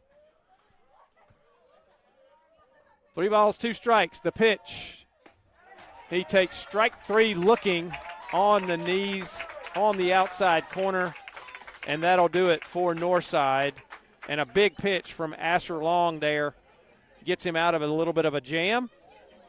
So no runs, no hits, 1 runner left on base for Northside in the 5th inning. We go to the bottom of the 5th. It's 3-all here at Glenwood. We'll be back in a moment on Georgia Alabama Sports Live. Hi, my name is Griff Gordy, and here at Gordy Eye Care, we have been serving the Bi-City community for 17 years. As a former state championship quarterback, I love the fact that I can watch local high school athletics from the comfort of my own home. So it was a no-brainer to support Georgia Alabama Sports Live and what they do for young athletes in our area. And without business like yourself, Gordy Eye Care, none of our coverage would be possible to be able to cover the 16 different high schools, the local colleges, and professional teams. So we'd like to say thank you to you, Dr. Griff Gordy and Gordy Eye Care, for your support of Georgia Alabama Sports Live. And then you can make an appointment today at Gordy Eye Care with the number 334-291-5125. Keep supporting Gordy Eye Care and keep watching Georgia Alabama Sports Live.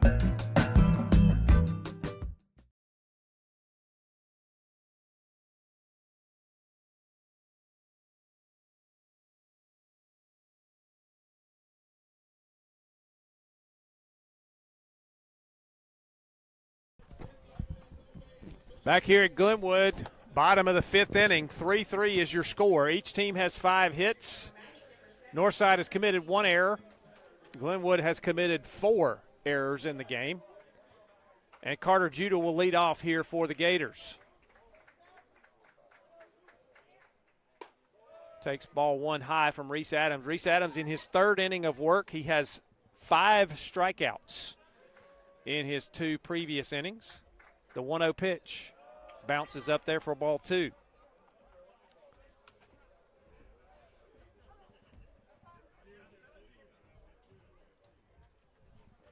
Carter Judah on the day is 1 for 2 with a single and a run scored back in the 1st. He rips that one to 3rd, and that's going to be an error, as Wyndham let that one play him down at 3rd, and it did not play nicely. It was hit hard, but that's really basically a routine play there when it's hit right at you at 3rd.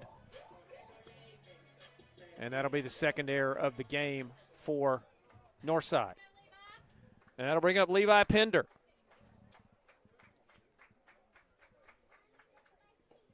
Ball bounces up there, blocked nicely by Fair. And he holds the runner at 1st.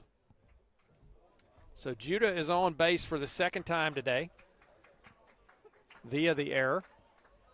And there is a good quick move and a close play at first base, but Judah gets back. Feet first that time. Pitch to Pender. Hard hit ball gets past the shortstop. That's a base hit. He was playing over toward the middle, shading the middle, and just could not get back to make the play, and that's a base hit for Levi Pender. He's on base for the 2nd time. That is his 1st hit of the game. He walked back in the 1st inning. And it's runners at 1st and 2nd with nobody out here for the Gators in the 5th. And that'll bring up Andrew Wilkinson. But first we're going to get a visit. And we're going to get a pitching change here as Adams will move to second base, I believe. And coming into pitch will be Brody Wells from second base. So let's get some lineup adjustments made here.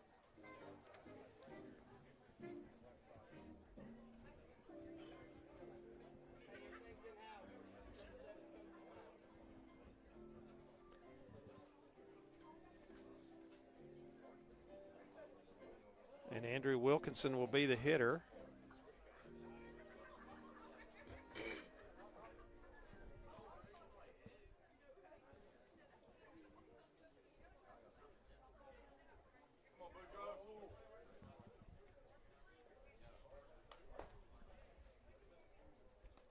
Let's take a break real quick. We'll come back in just a moment as the new pitcher warms up on Georgia Alabama Sports Live. Hi, my name is Griff Gordy, and here at Gordy Eye Care, we have been serving the Bi-City community for 17 years. As a former state championship quarterback, I love the fact that I can watch local high school athletics from the comfort of my own home.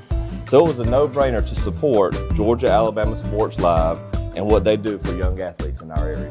And without business like yourself, Gordy Eye Care, none of our coverage would be possible to be able to cover the 16 different high schools, the local colleges, and professional teams. So we'd like to say thank you to you, Dr. Griff Gordy and Gordy Eye Care, for your support of Georgia Alabama Sports Live. And then you can make an appointment today at Gordy Eye Care with the number 334-291-5125. Just keep supporting Gordy Eye Care and keep watching Georgia Alabama Sports Live.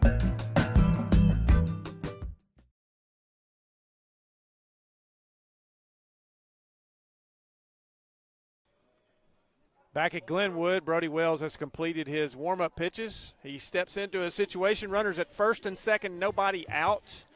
And Andrew Wilkinson, the big first baseman, at the plate. Wilkinson on the day is 1 for 1 with a single. He's been on base both times, though. He walked back in the third inning, and he fouls this one off the left side out of play, and it's 0-1. So Reese Adams moves from the mound to second base, and Brody Wells comes in to the mound. The 0-1 pitch to Wilkinson is driven into center field, but it's going to be right at the center fielder. And he throws back quickly trying to get Judah, who got off the base a little too far. And Judah jammed his ankle there. I hope he's okay. He's going to get up and put some weight on it. I think he's fine. So a line out to center field is the first out, and the runners will stay put. Caden Clay never moved out there in center field. It was right to him. And that'll bring up Cal Lawrence with one out and runners at first and second.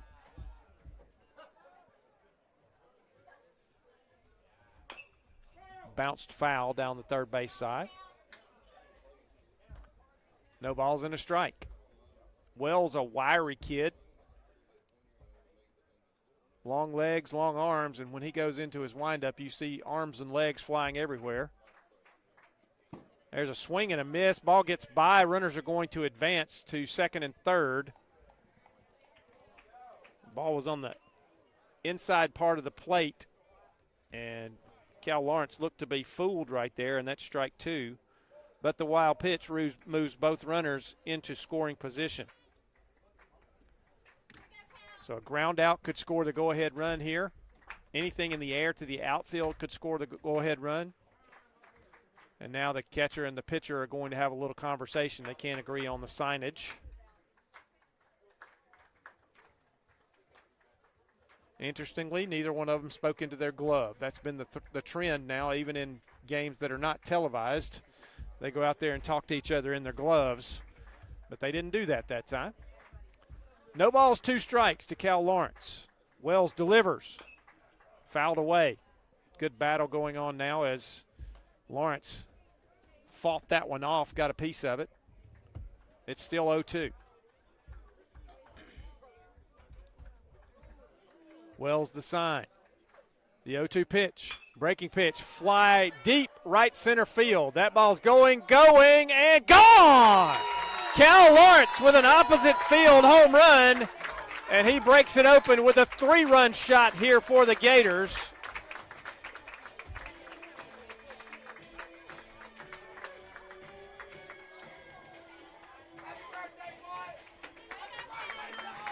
And I hear people telling him happy birthday, so it must be Cal Lawrence's birthday today. And if it is, happy birthday, big man, with a 3-run shot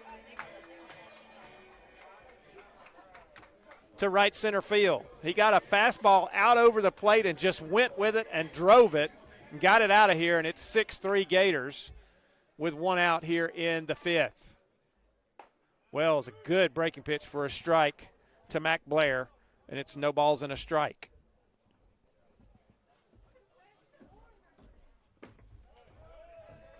Low and away for ball 1.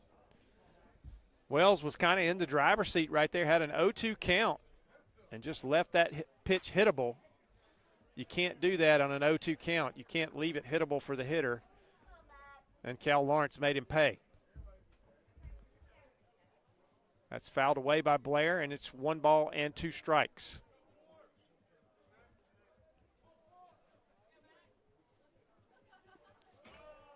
Bounced up there, 2 balls, 2 strikes.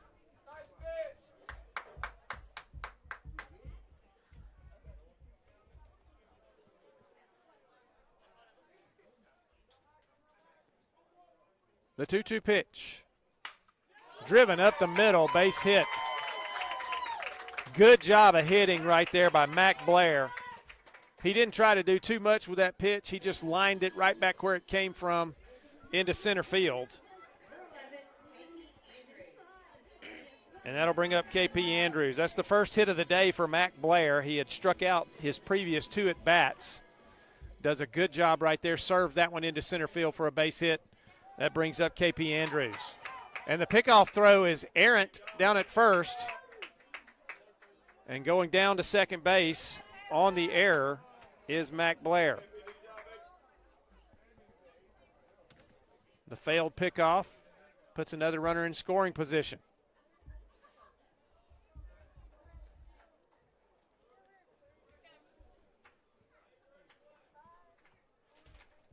Wells has good life on his pitches. Bunt missed right there. And he definitely went for it. And it's no balls and a strike. 1 out. He shows bunt again.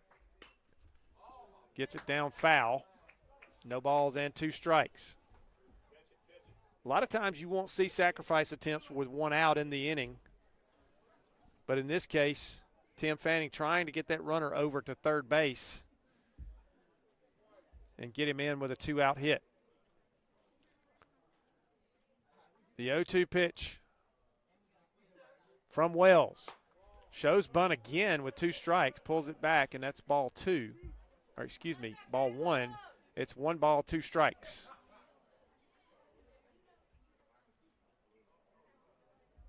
Six-3 Gators.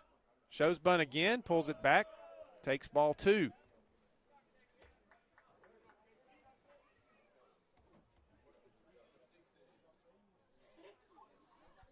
Two balls, 2 strikes, 1 out.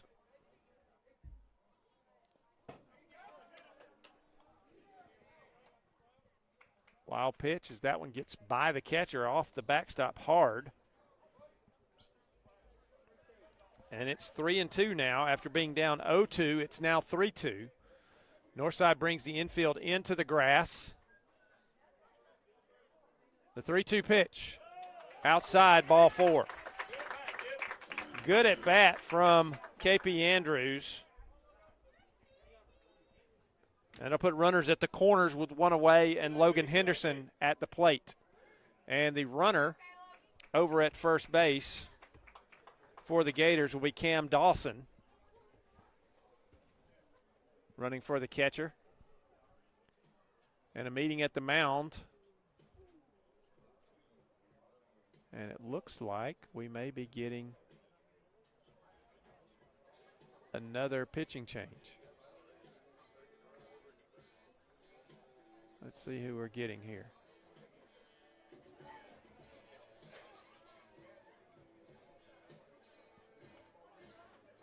All right, Reese Adams is going to go back to left field. And I believe Noah Thomason is going to come out. Brody Wells is going to go back to second base.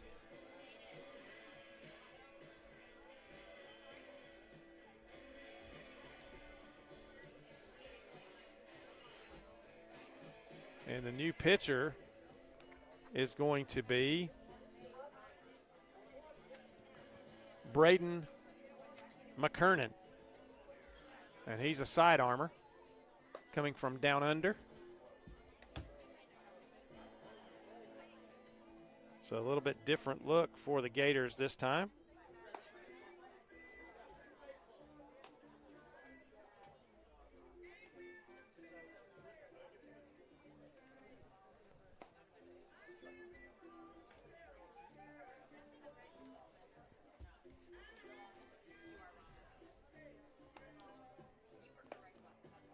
So Braden McKernan will come in to pitch.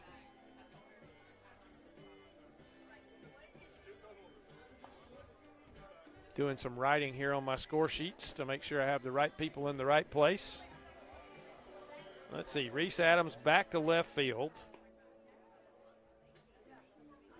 Brody Wells back to second base.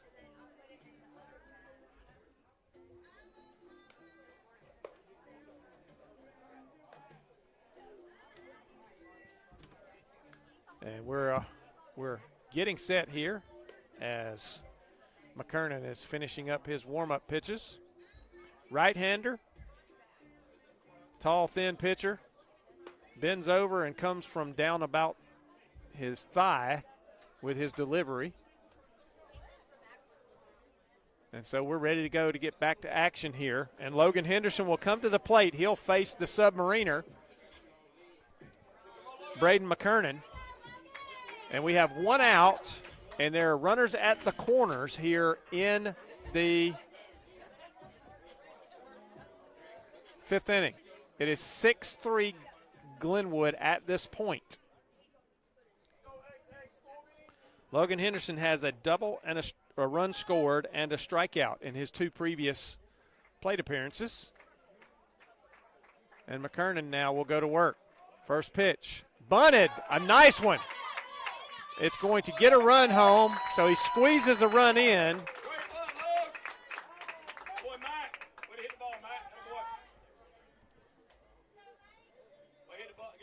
Second out, and that'll make it 7-3.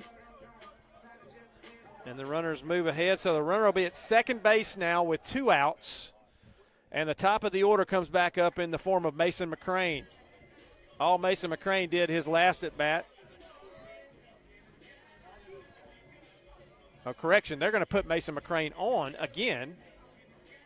They did that quickly while I was writing down. So the second intentional walk of the game to McCrane, and that's going to bring up Hudson Campbell with runners at first and second and two out. Smart move there. And he's hit by the pitch.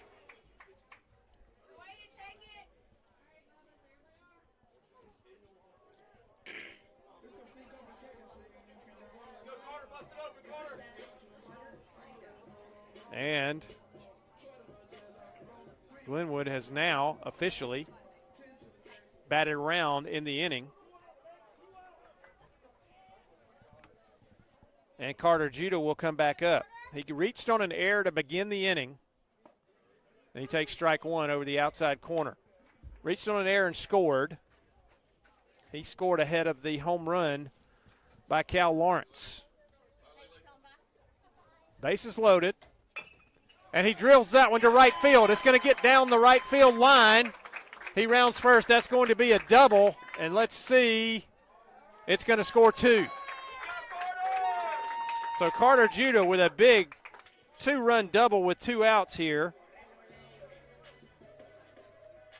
Down the right field line.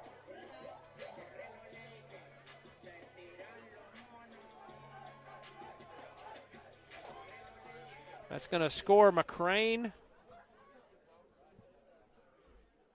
and KP Andrews, or the runner for KP Andrews. And Hudson Campbell is going to move over to third base. So first and third, no. Second and third on the double.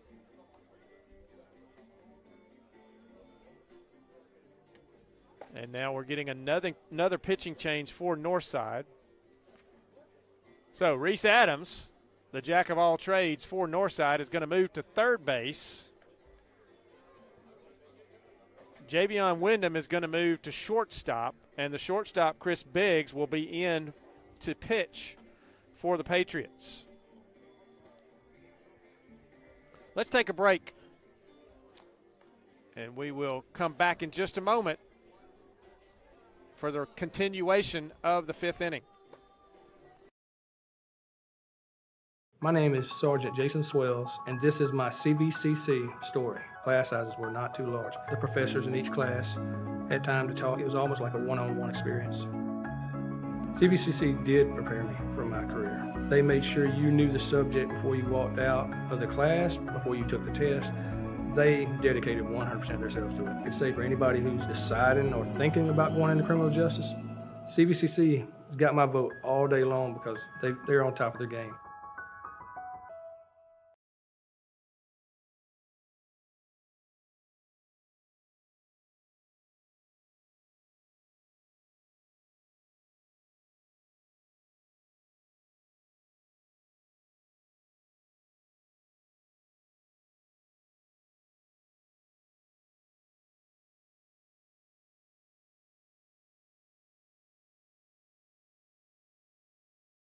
Pender steps in. We back. Chris Biggs. Pitch, and that ball is driven. High fly ball. Players are having trouble seeing it. Finally, the second baseman calls it and makes the grab just behind the grass. So one pitch, one out for Biggs. And they get out of it, but not before Glenwood adds 6 runs in the fifth inning, and they take a 9-3 lead. We'll be back to Glenwood in just a moment on Georgia Alabama Sports Live. My name is Sergeant Jason Swells, and this is my CVCC story. Class sizes were not too large. The professors in each class had time to talk. It was almost like a one-on-one experience. CVCC did prepare me for my career. They made sure you knew the subject before you walked out of the class, before you took the test. They dedicated 100% of themselves to it. I could say for anybody who's deciding or thinking about going into criminal justice, CVCC has got my vote all day long because they're on top of their game.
And a leadoff walk.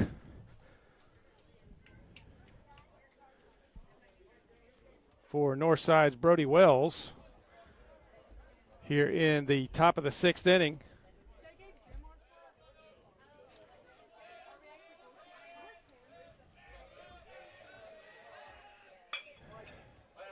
Ball ripped down the first baseline by Noah Fair, foul.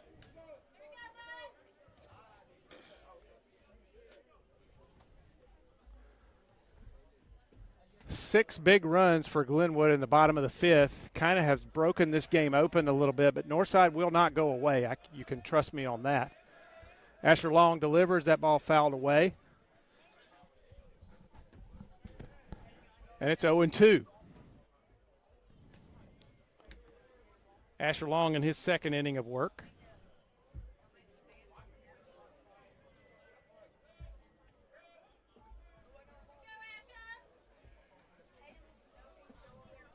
Noah Fair at the plate, having to battle here, down 2 strikes. Fouls that one away again.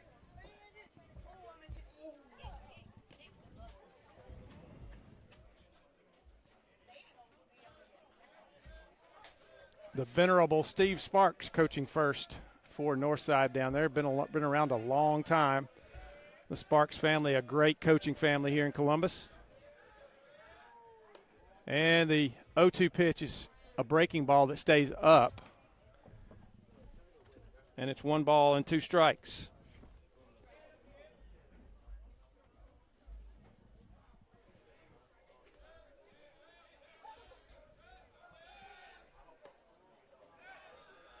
And there's another ball, stays up. 2 balls, 2 strikes.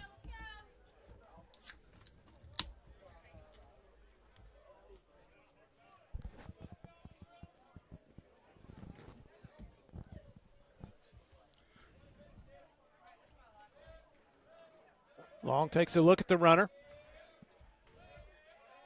The 2-2 pitch. Down low, ball 3. So Fair has worked it into a full count here.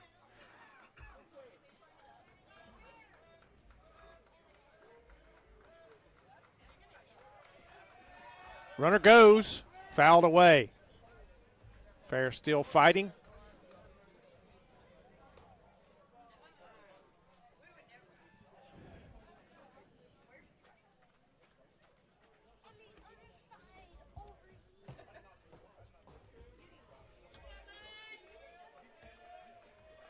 Tracy Powell gambling, getting that runner going with nobody out here, 3-2.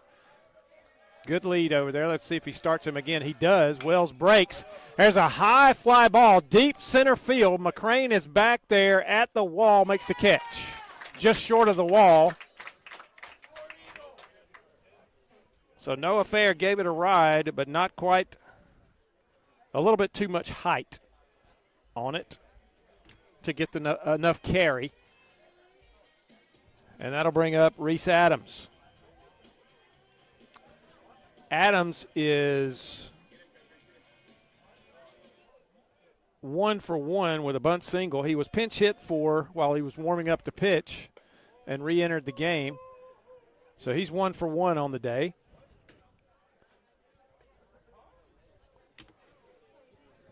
Nice bunt single an inning ago, or 2 innings ago. And he comes up with 1 out here, and here comes Tim Fanning to visit Asher Long. And this is a one-way conversation and a lot of head nodding from Asher Long saying, yes, sir. I've been on the end of those before, and I've been on the giving and the receiving end of those. It's no fun when you're on the receiving end.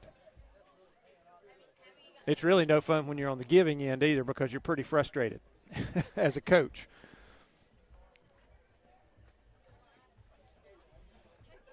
Fanning says his piece. Asher says, yes, sir. And he's ready to go back to work. Reese Adams steps in. Long will get into the stretch. He'll take a look at the runner over at first. That's Brody Wells. Reese Adams takes a strike at the knees, and it's 1-1.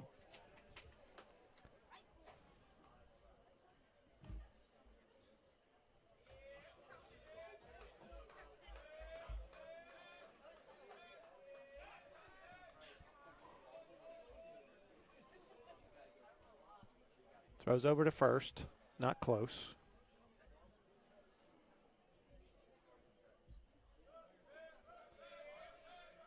Big lead over at first base by Wells.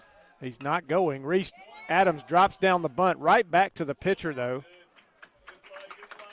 He needed to get that one either direction, either to the right side of the mound or the left side of the mound to have a chance to beat that out. And instead, it went straight back to Asher Long, and he makes the play. It'll go as a sacrifice with one out, but that brings up the top of the order with 2 outs here.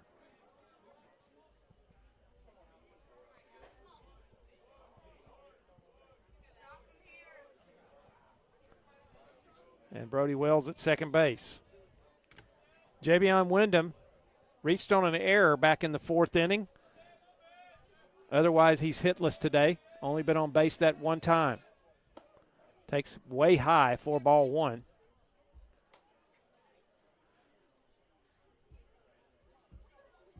Lights are on here at Tim Fanning Field. We're in twilight.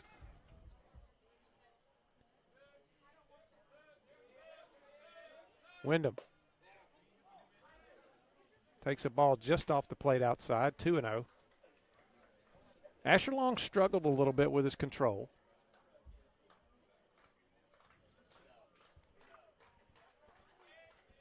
Worked through the trouble, though, last inning. The 2-0 pitch to Wyndham. Outside ball 3, 3-0.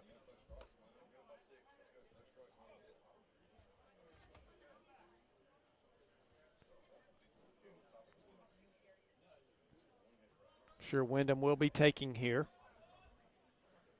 Wells down at second base, 2 outs in the 6th. Breaking pitch for a strike. Threw the breaking ball on 3-0 and got a strike call. So Wyndham now still in the driver's seat. Good hitters count for him. See if he can do something with this next offering from Asher Long. The delivery. Another breaking ball stays high, and he walks. And if you want to know why most coaches have gray hair, there you go, ladies and gentlemen. You got a 9-3 lead, and you get a 2-out walk. And that'll bring up Caden Clay for the Patriots.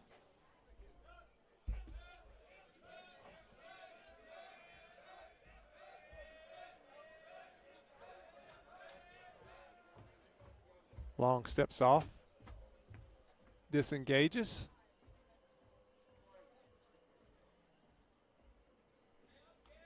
Runners take their lead, and the pitch down low for ball 1. Boy, Brody Wells got a huge secondary lead. KP Andrews almost unleashed a throw behind him there. Thought better of it. Runners take their lead. The 1-0 pitch on the outside corner, strike 1.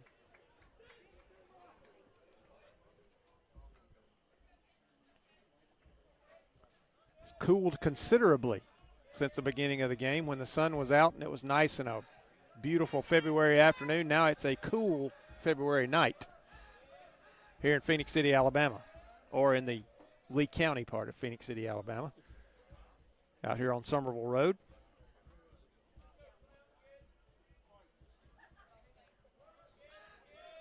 Clay steps back in. The 1-1 pitch from Long. Almost got him for ball 2.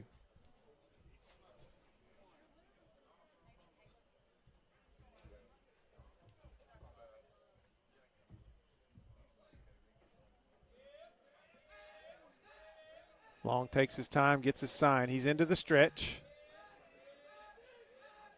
The 2-1 pitch. Outside, gets back to the backstop. Both runners are going to advance, and it's 3-1, and now both runners are in scoring position.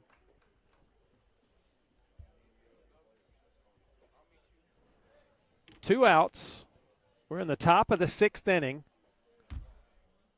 Glenwood leading 9-3 after a 6-run 5th inning. Caden Clay, the 3-1 pitch. Ball hit hard toward the hole. It's short. Nobody can make a play, though.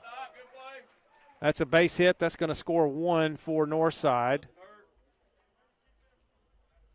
Perfectly located ground ball. It would have taken an unbelievable play to get anybody there. The runner does hold at second base. He had to because of the location of the ground ball. So, runners at first and second now with 2 outs. And Jay Shahane at the plate for the Patriots.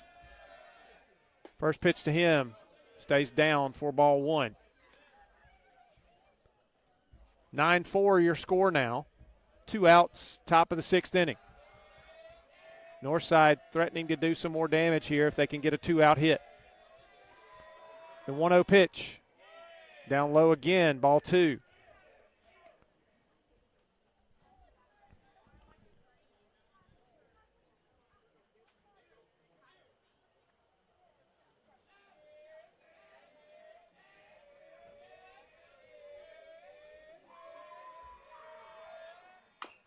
And that one fouled at the plate on the 2-0 offering, and it's 2 balls and a strike. And I'm going to throw something at Richard Holdridge next time I see him because he talked about how fast this game was moving, and we've gotten to this bottom of the 5th, top of the 6th inning, and it is slowed to a turtle's pace.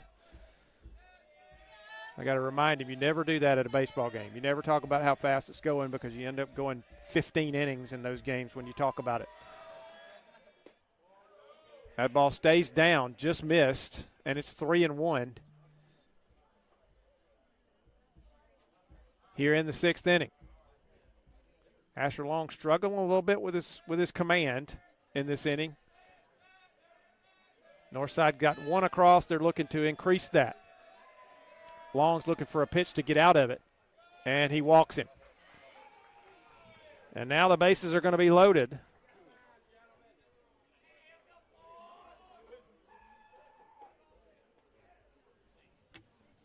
And that's going to bring up Luke Norsworthy, but he's not going to face Asher Long. Tim Fanning out there. He gets the baseball from Asher Long. And the new pitcher coming in is going to be Cooper Favors. We're going to go away for a moment while Favors warms up, pay some bills with our sponsors. And ladies and gentlemen, while we have an opportunity, make sure you frequent our sponsors. Tell them how much you appreciate everything they do for us here at Georgia Alabama Sports Live. They enable us to bring you games like this, and make sure you let them know that you appreciate it by frequenting their businesses. We'll be back in a moment at Glenwood on Georgia Alabama Sports Live. Georgia Alabama Sports Live is proud to partner with one of our presenting sponsors, Buffalo Rock. And without this partnership, it would be hard to be able to live stream all the different sporting events at high schools, colleges, and local professional teams every single week like we do. So we thank Buffalo Rock for their support of Georgia Alabama Sports Live. And next time you're watching a Georgia Alabama Sports Live broadcast, make sure you're drinking a nice, refreshing Pepsi. Delicious. Thank you to Buffalo Rock and Pepsi.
Cooper Favors has finished his warm-ups, and the first batter he will face will be Luke Norsworthy for the Patriots. Bases loaded, 2 outs Favors looking to make a pitch to get out of this inning before Northside can do any more damage. First pitch bends outside. They're going to take a look and see if he swung. They say no, he did not. And it's 1-0 to Norsworthy. Favors a sophomore, big kid. The 1-0 pitch, swing and a miss. Got it by Norsworthy.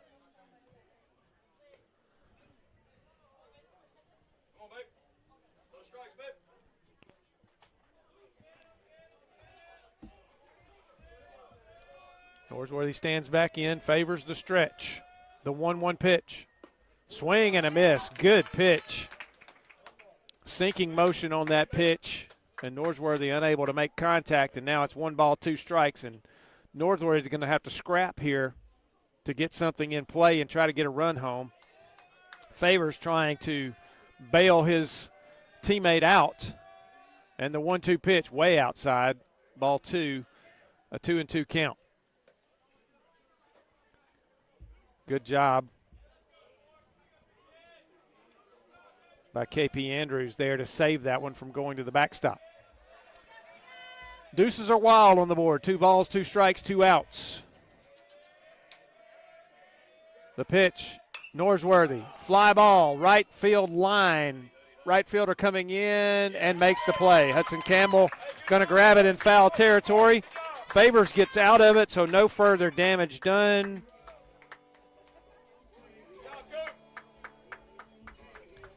And we will move to the bottom of the 6th inning. It is Glenwood 9, Northside 4. We'll be back in a moment on Georgia Alabama Sports Live. Even though I'm away at college, Kinetic Credit Union is still the best way for me to stay connected here and at home. With the Kinetic mobile app, I have control of my accounts wherever I go. I can easily transfer money between internal and external accounts, get money faster by setting up recurring transfers, and I can find the nearest ATM or branch right from my phone. Plus, I can add my Kinetic cards to my phone's digital wallet and enjoy quick, secure, contactless payments. By the way, Mom, I need some more money.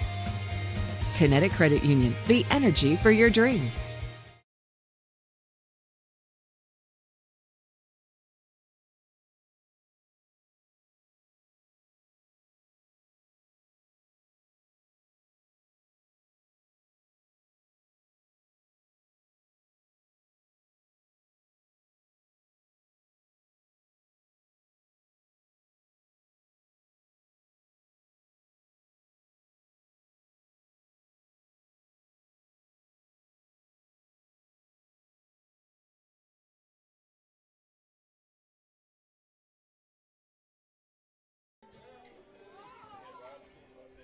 So we're back to Glenwood.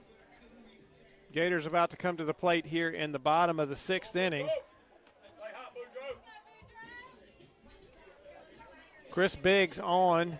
He finished out the last inning and got the 3rd out. And he will face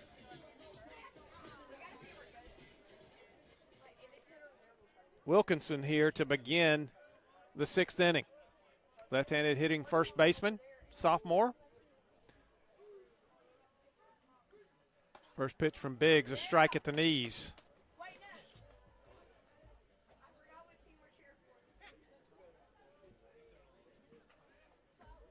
Biggs gets the sign.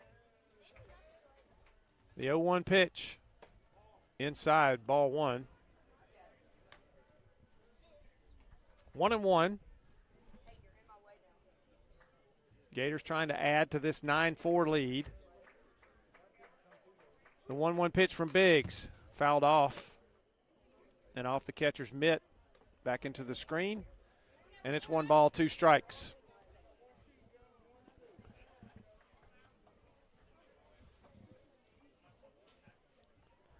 Biggs steps on, gets the sign.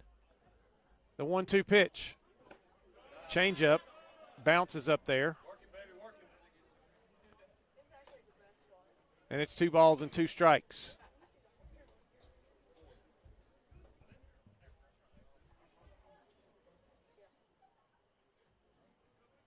The 2-2 pitch. Strike 3 on the inside corner. And Biggs has the strikeout looking. And there's one away. And that'll bring up Cal Lawrence. Cal Lawrence had the big blow back in that 5th inning, the 3-run homer that kind of broke it open in that 6-run inning for the Gators. Biggs. Ball off the plate outside, a little bit up. 1-0.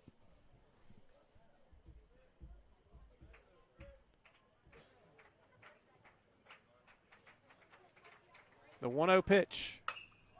There's a high fly ball left center field, fairly deep. It's going to stay in here, though, and it's going to be tracked down by Caden Clay. And quickly, there are 2 outs here in the bottom of the 6th inning.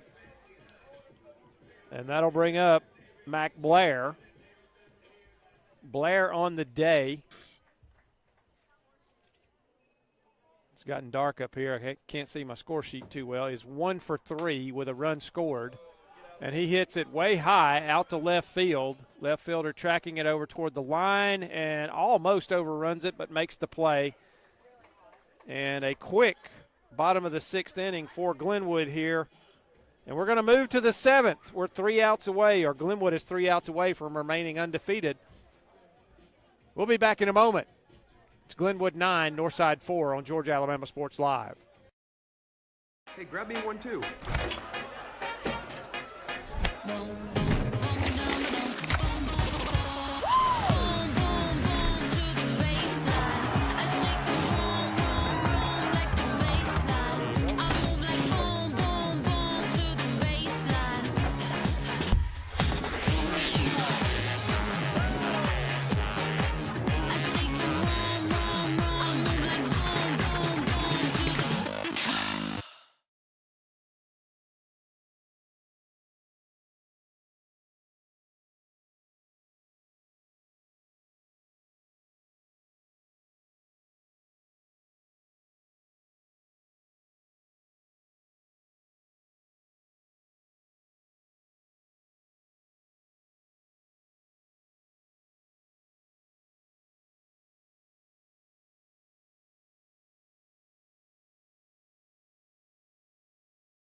And we're back at Glenwood. Chris Biggs will lead off the top of the 7th for Northside. Cooper Favors back on the mound for the Gators. Looking to close this one out. First pitch fouled off at the plate. Bounced off somebody's helmet. I don't know I think it was the catcher's helmet. Bounced off the plate and up. No balls and a strike. 9-4 Glenwood leads. They're 3 outs away from going 3-0 on the season. All of those wins have been against hefty competition. Central on Friday night, Russell County on Saturday. And there's a ground ball hard up the middle base hit for Chris Biggs. Heck of a day for Biggs. That makes him 3 for 3 on the day and also had a walk, so he's been on base every time for the Patriots. And that'll bring up Sam Laney.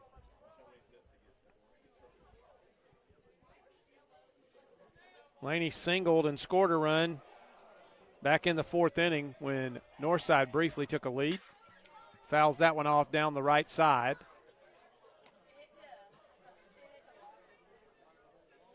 or actually Northside tied it in that inning. They did not take a lead with that 3-run fourth inning.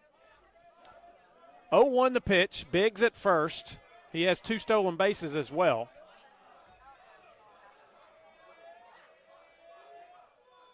Not going. Pitches bounces up there. And it's 1-1. Spring training underway down in Florida and out in Arizona for the major league teams. If you're like me, I've been ready for Major League Baseball since November. Favors the 1-1 pitch. There's a drive high and deep to left field. The ballpark is going to hold it, though, and it's fielded out there in left field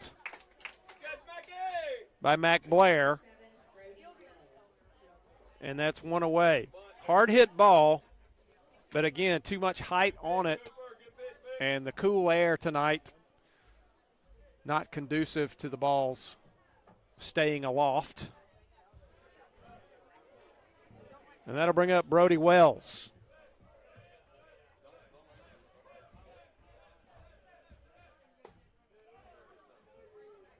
Wells swinging a miss on the first pitch. It's 0-1. 1 away. We're in the top of the 7th inning. 2 outs away from a Glenwood win if they can hold Northside off here in the 7th inning.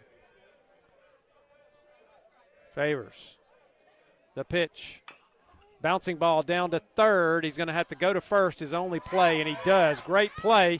Biggs is going to go all the way around.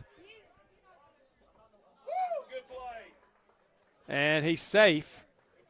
As Cal Lawrence took a really nice throw across from Wilkinson as Biggs was rounding it to third.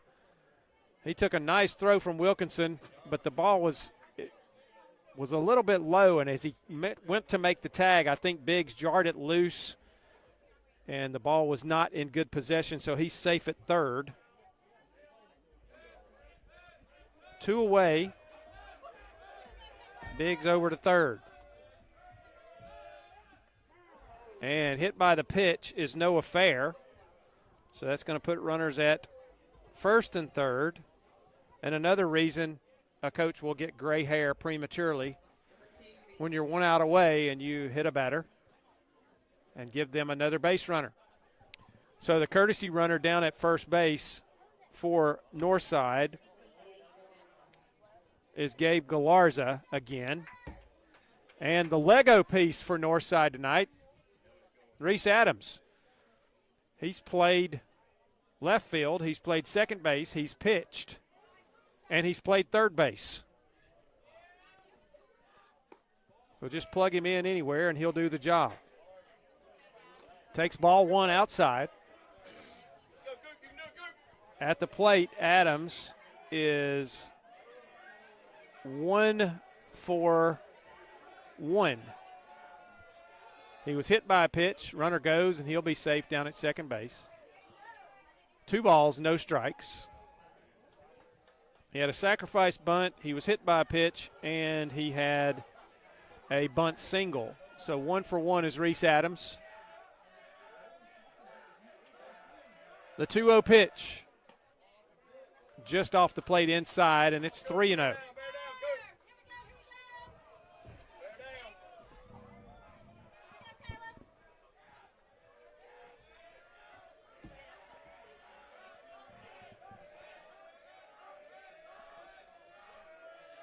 The pitch, strike 1, right through there.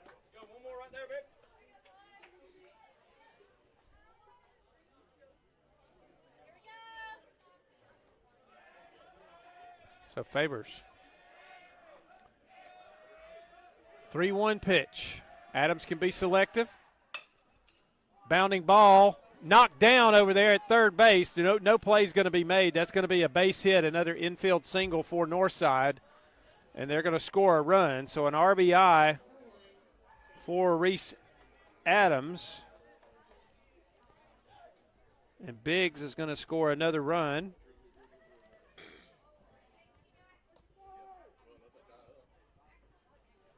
And they're going to be first and third now with 2 outs, and it's 9-5 Glenwood. And the top of the order, Javion Wyndham comes up for the Patriots. Wyndham has walked, reached on an error, flied out, and grounded out in the game. He's 0 for 3. Runner goes from first base, and he shows bunt there. He was going to try to bunt his way on, and it's fouled back, so the runner's going to have to go back to first base.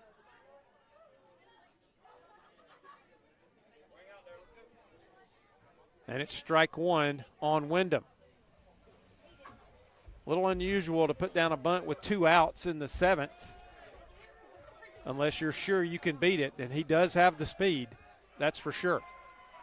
The 0-1 pitch, driven into right field, base hit. So Northside is not going quietly at all here in the 7th inning as Wyndham collects his first hit of the game and drives in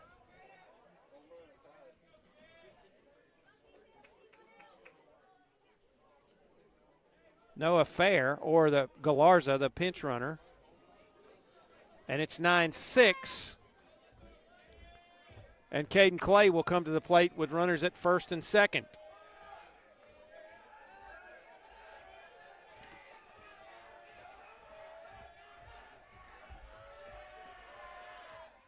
A long one ties it, and he was going for it right there. He came out of his shoes at that pitch. And it's 0-1.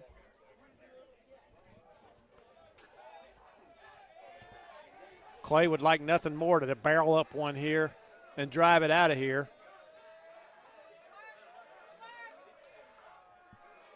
The 0-1 pitch down low for ball 1. Things have gotten interesting here in the 7th inning with 2 outs. The last out is always the most difficult one to get.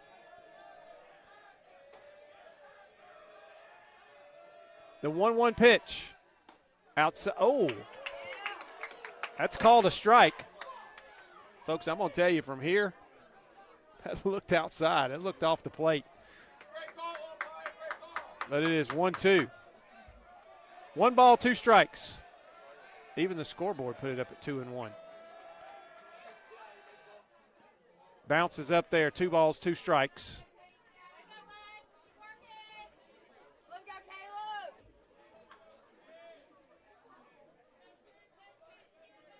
Two. They just corrected it. Deuces are wild. 2 balls, 2 strikes, 2 outs. Pitch from Favors. Fouled off at the plate. Caden Clay fighting here. Good pitch right there. In on his hands. Couldn't do anything with it. But stays alive nonetheless. And we'll do it again.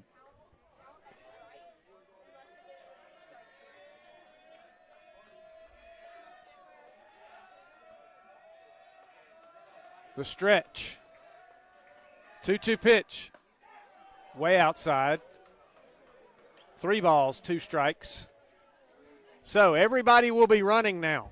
Both runners will get a running start here, and Clay is going to try to put it in play and make something happen for Northside.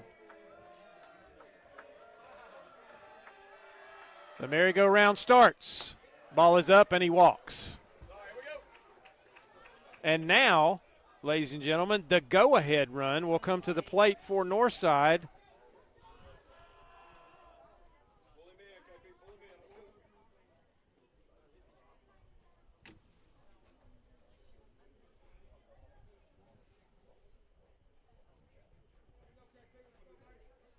KP Andrews goes out to the mound to talk to his pitcher. And Jay Shahane will be at the plate for Northside. 2 outs, bases loaded now. 9-6 Glenwood leads. A long one puts Northside ahead. And that hit him.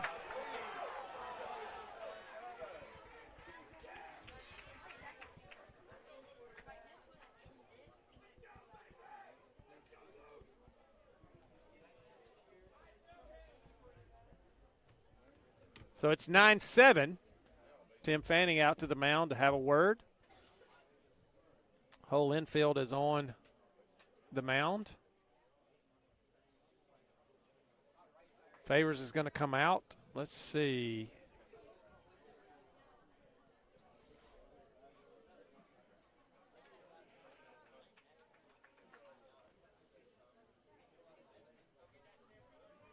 Coming to the mound.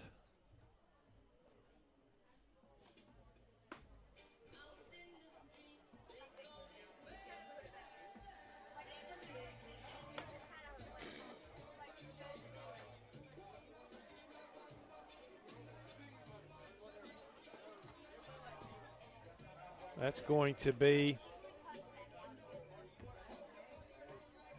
Levi Pender, who's going to come to the mound and try to pick up this save here.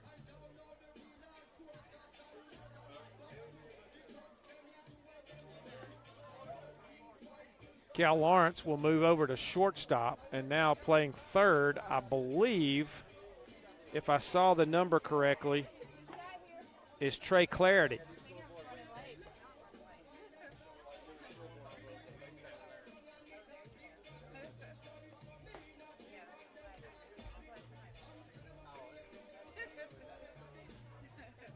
So we all know that Pender has a big arm. And he will come in and try to put this one away for the Gators. He'll face Luke Norsworthy. A base hit very well could tie the game here. Just a single could tie it. A gapper could put Northside ahead. First pitch. Breaking ball stays inside for ball one.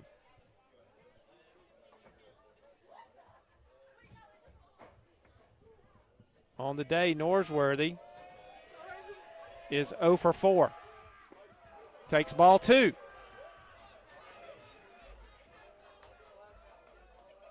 Wyndham at third. Clay at second. Shahane at first for the Patriots.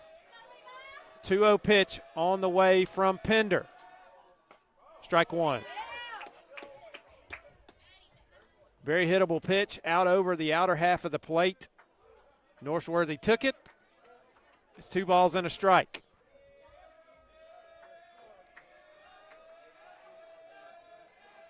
The stretch in the 2-1.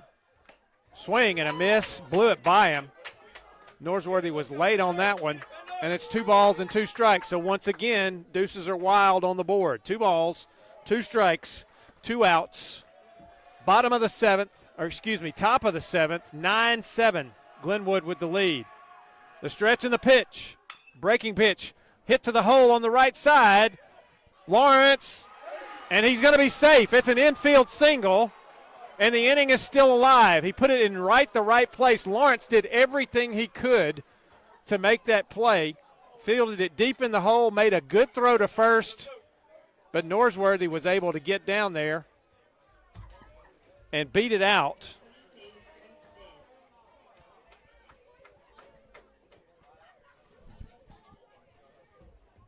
And it's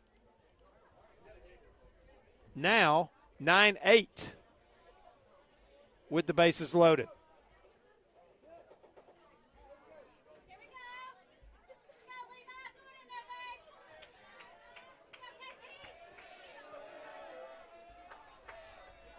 And that'll bring up Chris Biggs. Bases loaded, 2 outs. Breaking pitch way high, ball one.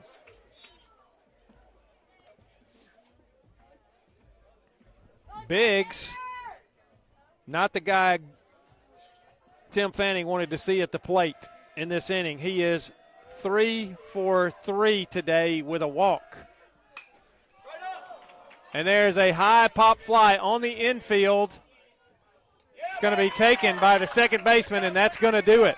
So not before it got really exciting and a little tense here in the 7th inning. But Glenwood comes out with the win And they will defeat the Patriots of Northside 9-8 in this first ever meeting between the two schools. So a good, exciting ball game for both squads tonight. Got to applaud the perseverance of the Northside team when they were down 9-4 coming into this seventh inning. They put 4 runs up, make it 9-8. But Glenwood finishes it off, and they stay undefeated on the season, move to 4-0 on the young year. Or 3-0, excuse me, 3-0 on the season. And again, all against very tough competition.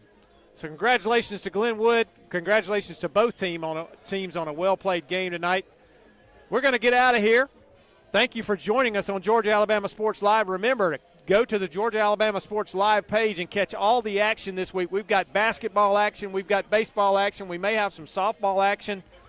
But we are full speed this week here on Georgia-Alabama Sports Live, bringing you everything that we can for high school athletics and possibly some CVCC games as well this week. I don't know what their schedule is, but we got a little bit of everything going on at Georgia-Alabama Sports Live. They're keeping us all busy.